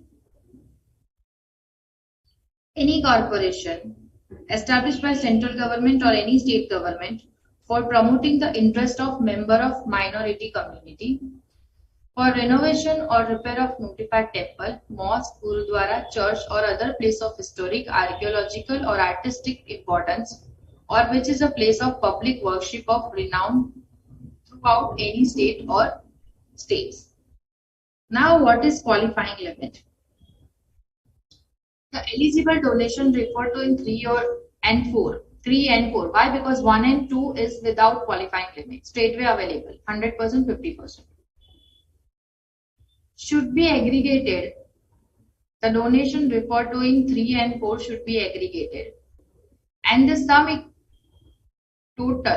sum total should be limited to 10% of adjusted total income. Say for example, my adjusted total income is, now what is adjusted total income? That I'll explain it to you. Say for example, my total income is 5 lakh rupees. So for category 3 and 4 donation, 10% of 5 lakh, that is 50,000. I can claim maximum deduction of 50,000 rupees under section 80G. I can claim maximum deduction of 50,000 rupees under section 80G. Okay. The sum total should be limited to 10% of adjusted gross total income. This would be maximum permissible deduction. The donation qualifying for 100% deduction would be first adjusted from the maximum permissible deduction, and thereafter 50% reduction of balance would be allowed. Now say for example, in category 3, 100% reduction is allowable. Yes, in category 3, say for example, I am donating 30,000 rupees. So from this statutory limit, it is statutory limit. For category 3 and 4 deduction, first you have to calculate adjusted total income. After that, you have to calculate 10% of adjusted total income. Okay. So this 10% of adjusted total income is maximum permissible deduction as donation under section 80G for the donation of category 3 and 4. Okay. So first from this adjusted total income, you have to adjust this 30% rupees for category 3 donation. Okay. Now the balance is 20,000. Yes or no? From this 20,000, you can claim reduction of donation of category 4. Say for example, in category 4, I am giving donation of rupees 10,000 rupees. But I cannot claim the full 10,000 rupees. Why? Because category 4 says that 50% of donation. So 50% of donation is 5,000 rupees. So I can claim only 5,000 rupees from this limit. So I can claim reduction of 35,000. Why? Because my maximum permissible limit is 50,000. 10% of adjusted gross total income. And my eligible amount is 35,000. So I can claim 35,000. But say for example, this both comes to 55,000. Then in that case, what happened? I can claim deduction only up to 50,000 rupees under section 80G for category 3 and 4. For category 3 and 4. We will discuss one example here, so you will get better idea. From this illustration number 13, you will get a better idea of this provision.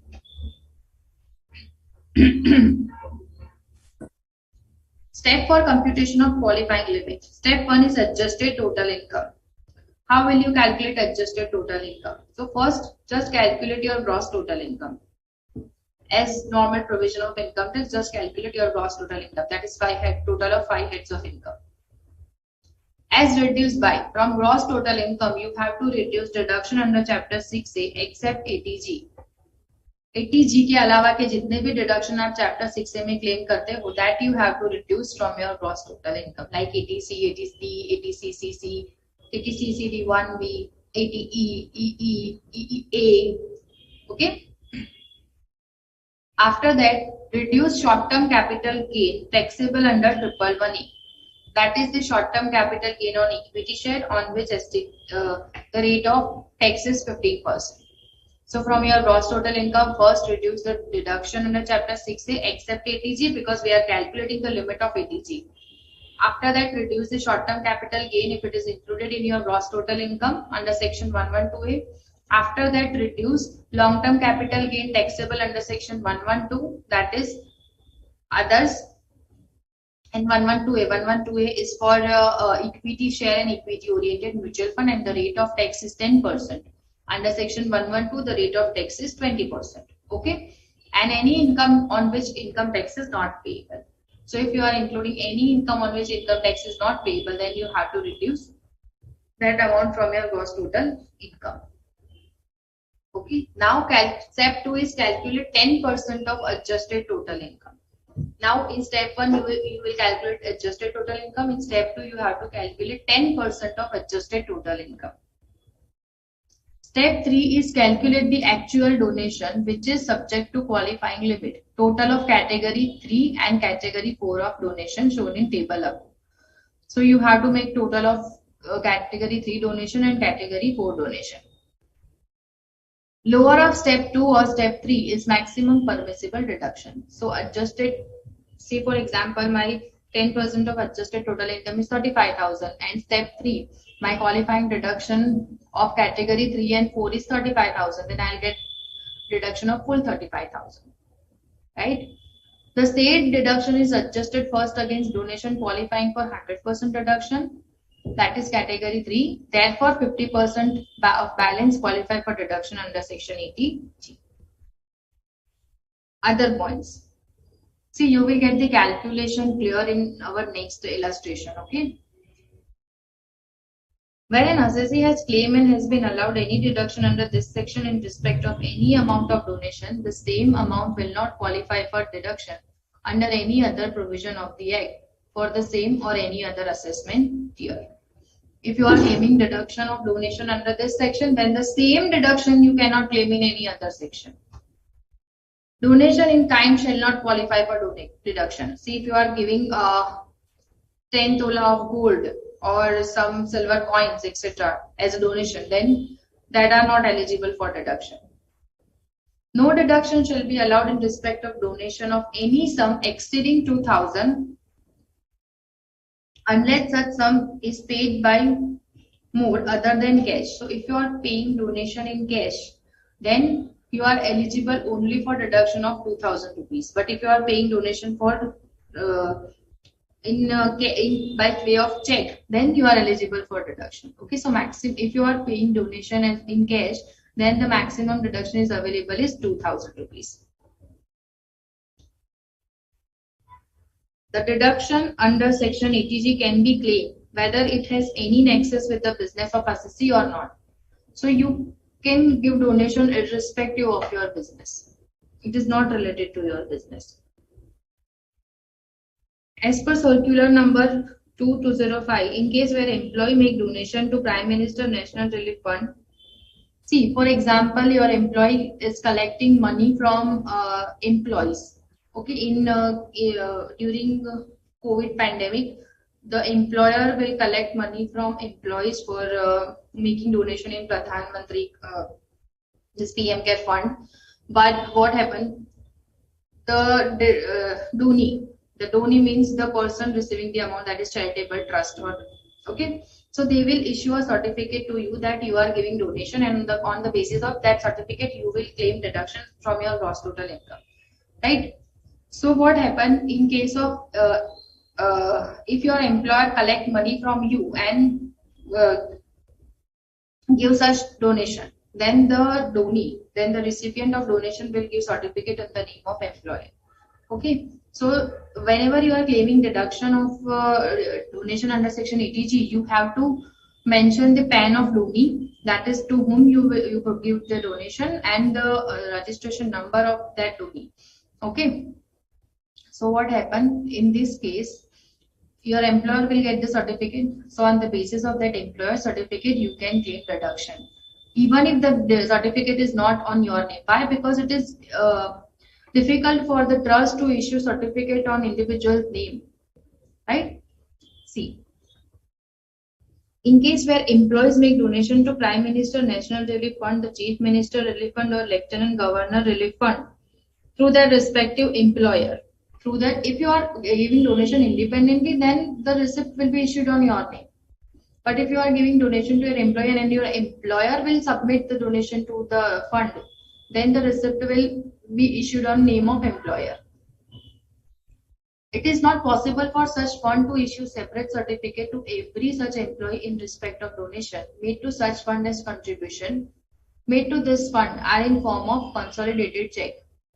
An employee who make donation towards this fund is eligible to claim deduction under section 80G. It is hereby clarified that the claim in respect of such donation as indicated above will be permissible under section 80G on the basis of certificate issued by drawing and disbursing officer or employer in this way. The claim of assessee for deduction in respect of any donation made to an institution or fund referred to in point 1 and 4 above. Donation qualifying for 50% deduction, subject to qualifying limit. In the return of income for any assessment year filed by him will be allowed on the basis of information relating to said donation furnished by the institution or fund or the prescribed income tax authority or person authorized by such authority, subject to verification as per the risk management strategy formulated by CBDT from time to time. Now what happened here, if you see, for example, I am giving donation to that 50% qualifying subject to qualifying limit. Okay, donation qualifying for 50% deduction subject to qualifying limit. Now what happened, the trust to whom I give donation, they will report the income tax authority that this persons are giving us to donation based on our PAN. Okay, so CBDT will cross check that. Say for example, Mr. X will give donation to the trust 5,000 rupees to trust. So Mr. X can claim deduction of 25 in his return. And the trust has to report to CBDT, that is Central Board of Directors, that Mr. X give us donation of 5,000 and is eligible for 50% reduction. So that CBDT can cross check that the actual donations are given. Otherwise, anyone can claim bogus donation. Anyone can claim deduction for bogus donation. Okay, so the trust also need to report to the CBDT that this persons are given us to donation of this amount. There is one format given by the CBDT in which as a trust you have to report the name of donor, the PAN of donor, the amount and the date of donation.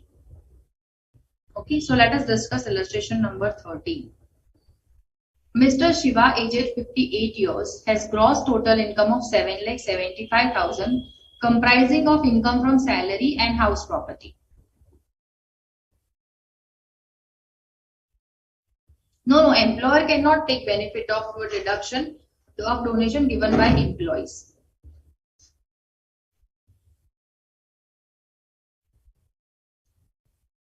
Because it is not from his bank account, he is collecting from someone and giving to trust. Chalo. So here the gross total income is 7,75,000. For adjusted total income, we have to reduce the short-term capital gain under section 11A and long-term capital gain under 112 and 112A. But here the gross total income comprise only salary and house property. So we are not required to deduct short-term gain and long-term gain. Why? Because in gross total income it is not included.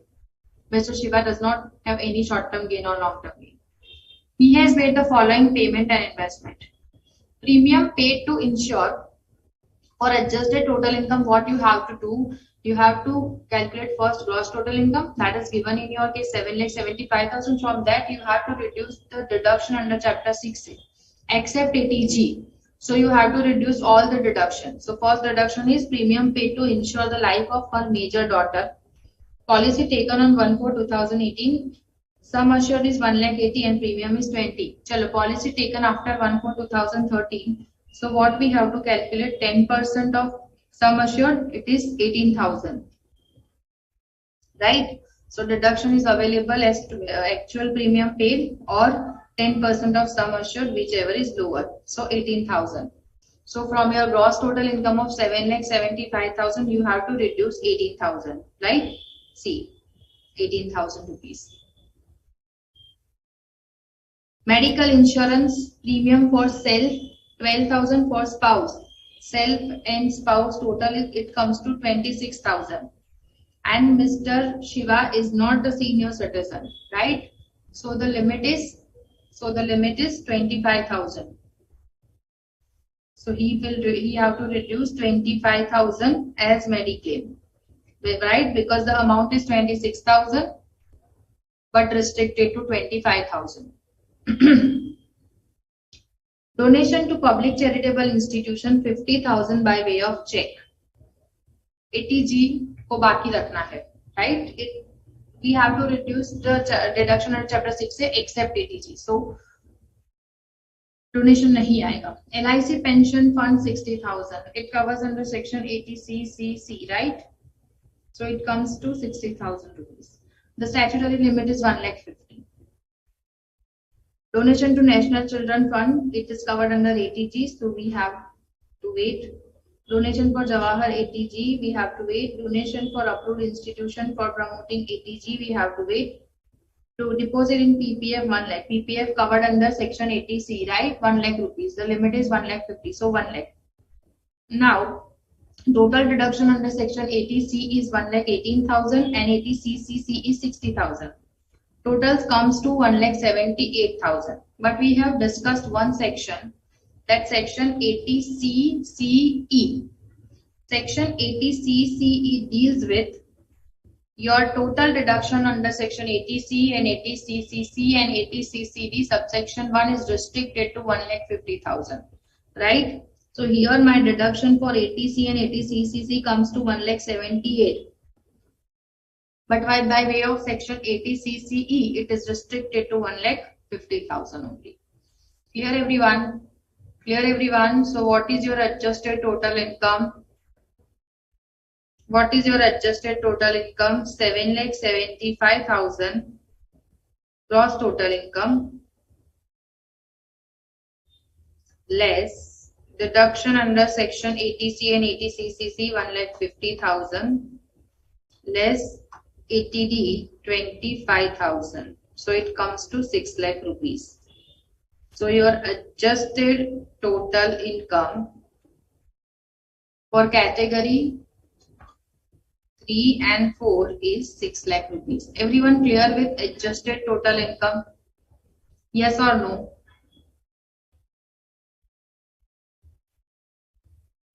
Everyone clear with adjusted total income? Yes or no? Tell me everyone, yes or no?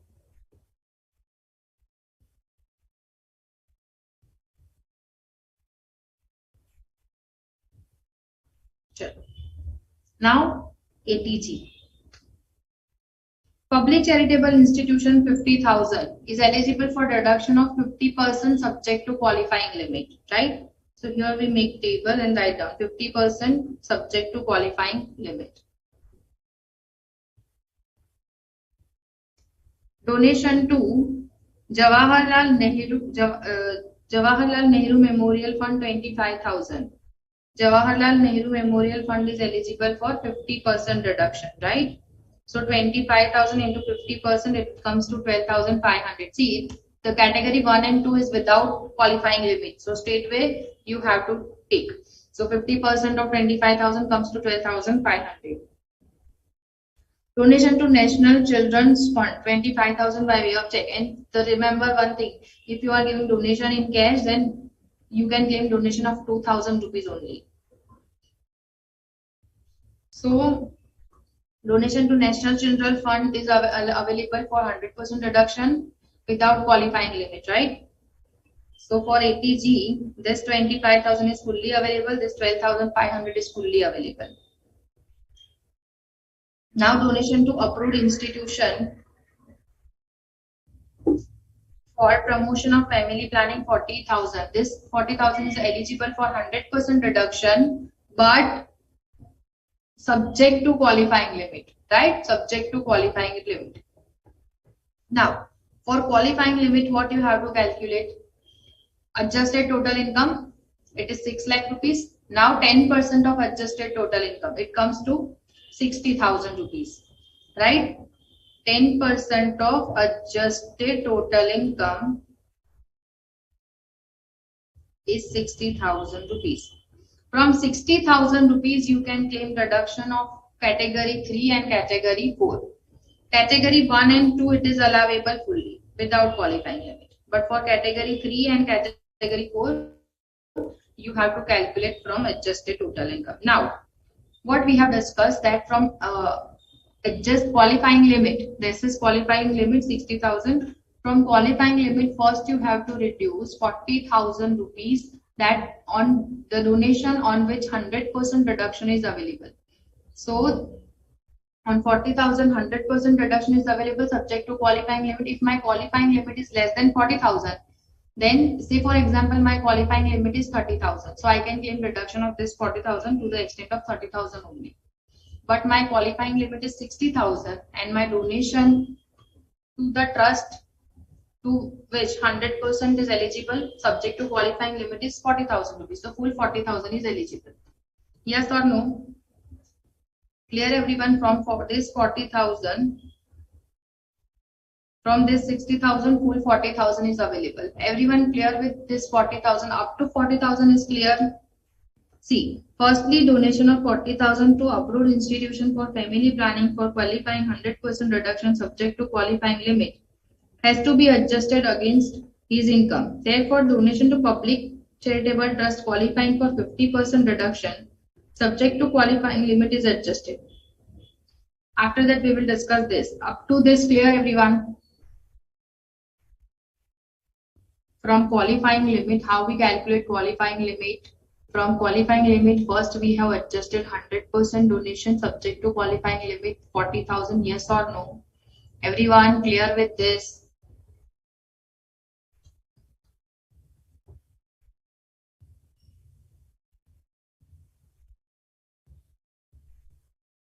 Yes or no? Tell me everyone, yes or no?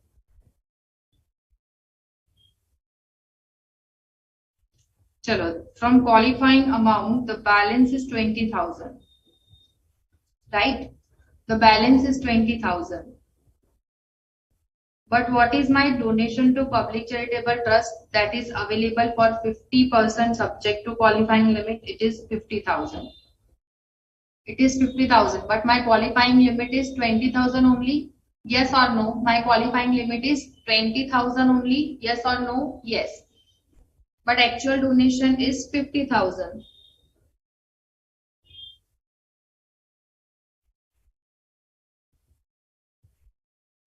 But balance available is 20,000 only. So I can claim reduction up to, if qualification limit is 40, then we have utilized in category 3. So category 4, no deduction is eligible to claim. No donation is eligible to claim as deduction because our qualifying limit we have utilized. Now in this case, our balance for qualifying limit is 20,000, but my actual donation is 50,000. So whichever is lower is available. Yes, so this 20,000 is available, but it is 50%, right? So 50% of 20,000, that is 10,000, I can claim in category 4.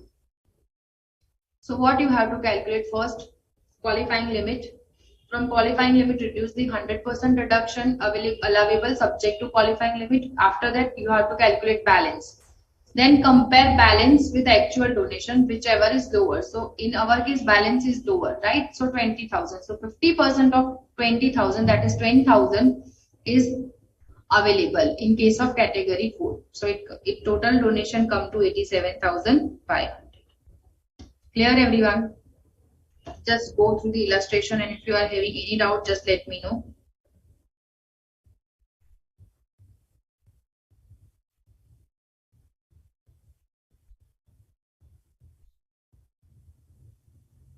After that, we will discuss next section, ATGG.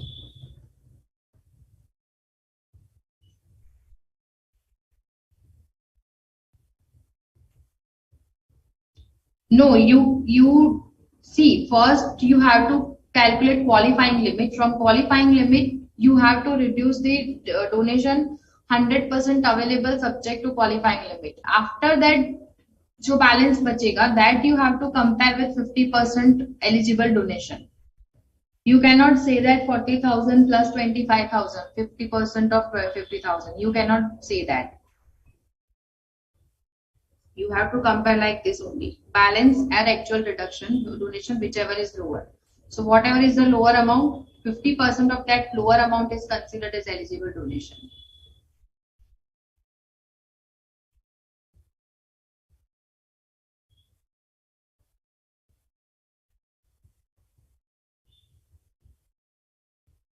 Chalo, clear everyone? Yes or no?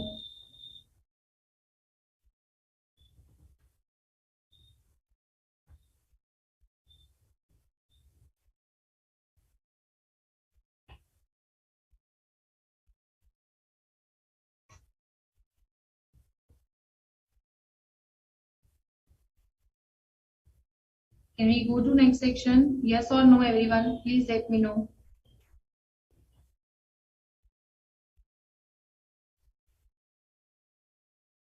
Sumesh, Tanupriya, Gayatri, Ramon, Shruti, Teja, clear? So next is deduction in respect of rent paid. If you are living in rented premises, then this deduction is eligible. Eligible assessee. Assessee who is not in receipt of HRA, that is house rent allowance.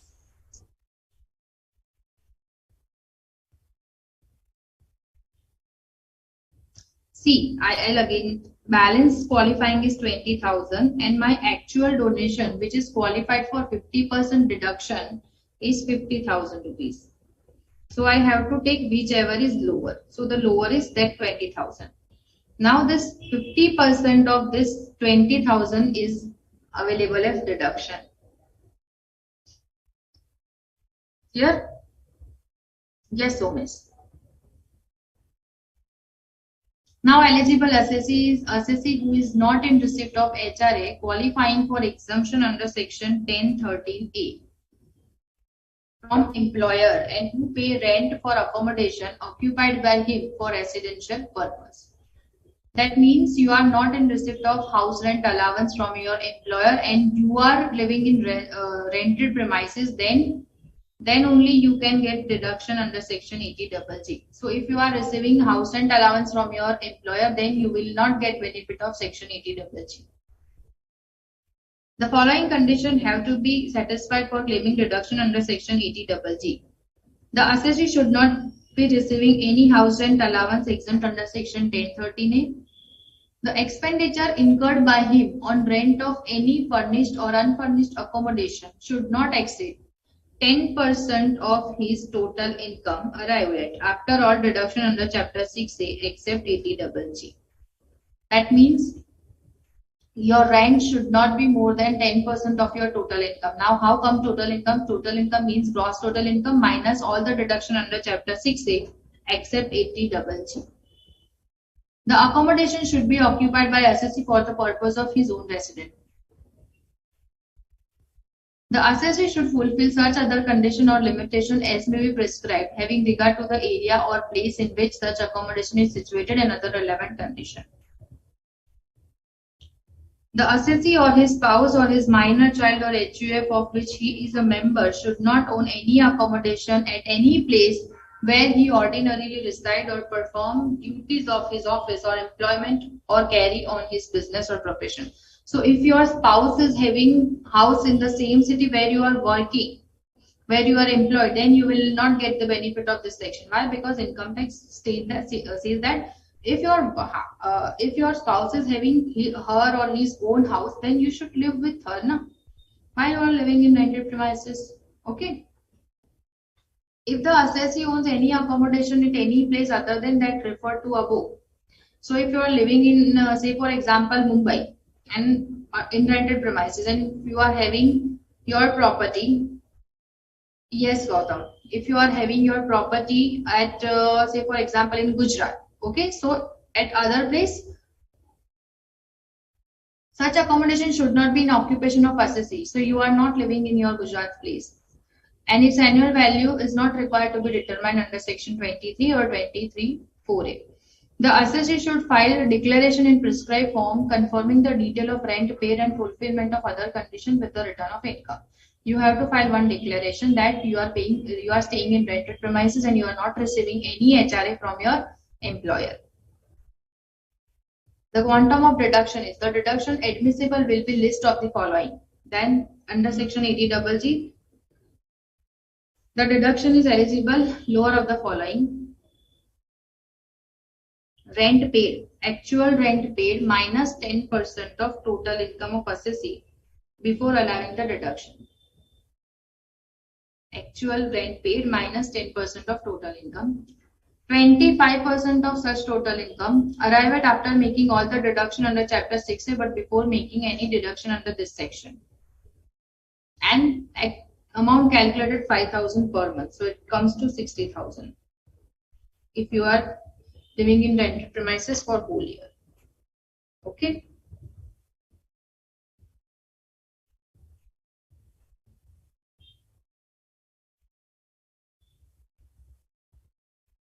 Chalo. Illustration 4. Mr. Ganesh, a businessman whose total income before allowing deduction under section 80G,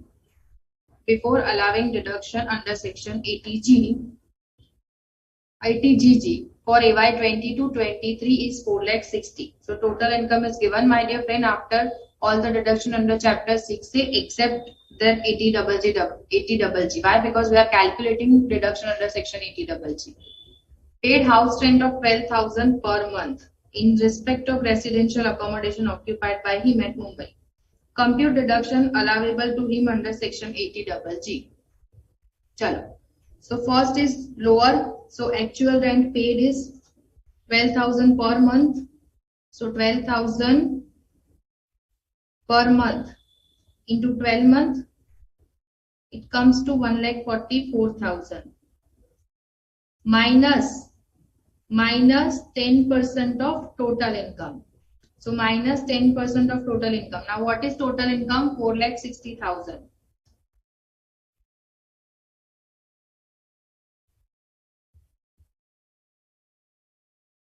So 10% of 4,60,000 comes to 46,000. So here first is 98,000. Second is 25% of total income. That is 4,60,000 into 25%. It comes to 1,15,000. And third is 5,000 per month. So for 12 months it comes to 60,000, right? So from these three, whichever is lower. So lower is 60,000. So 60,000 is eligible for deduction under section 80GG. Clear everyone? Chalo, go through this section, and if you are having any doubt, just let me know.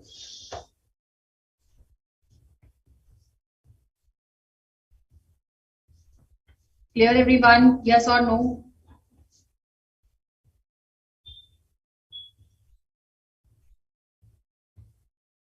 Yes, deduction is 60,000, correct. Very good.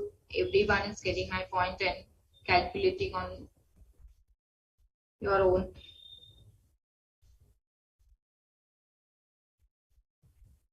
So get it everyone. Yes or no? Ayush, Tanupriya, yes or no? Gayatri,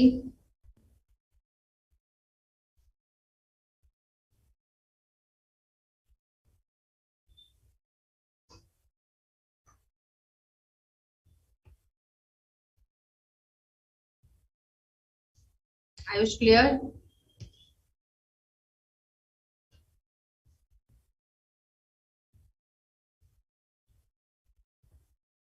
Chalo, great.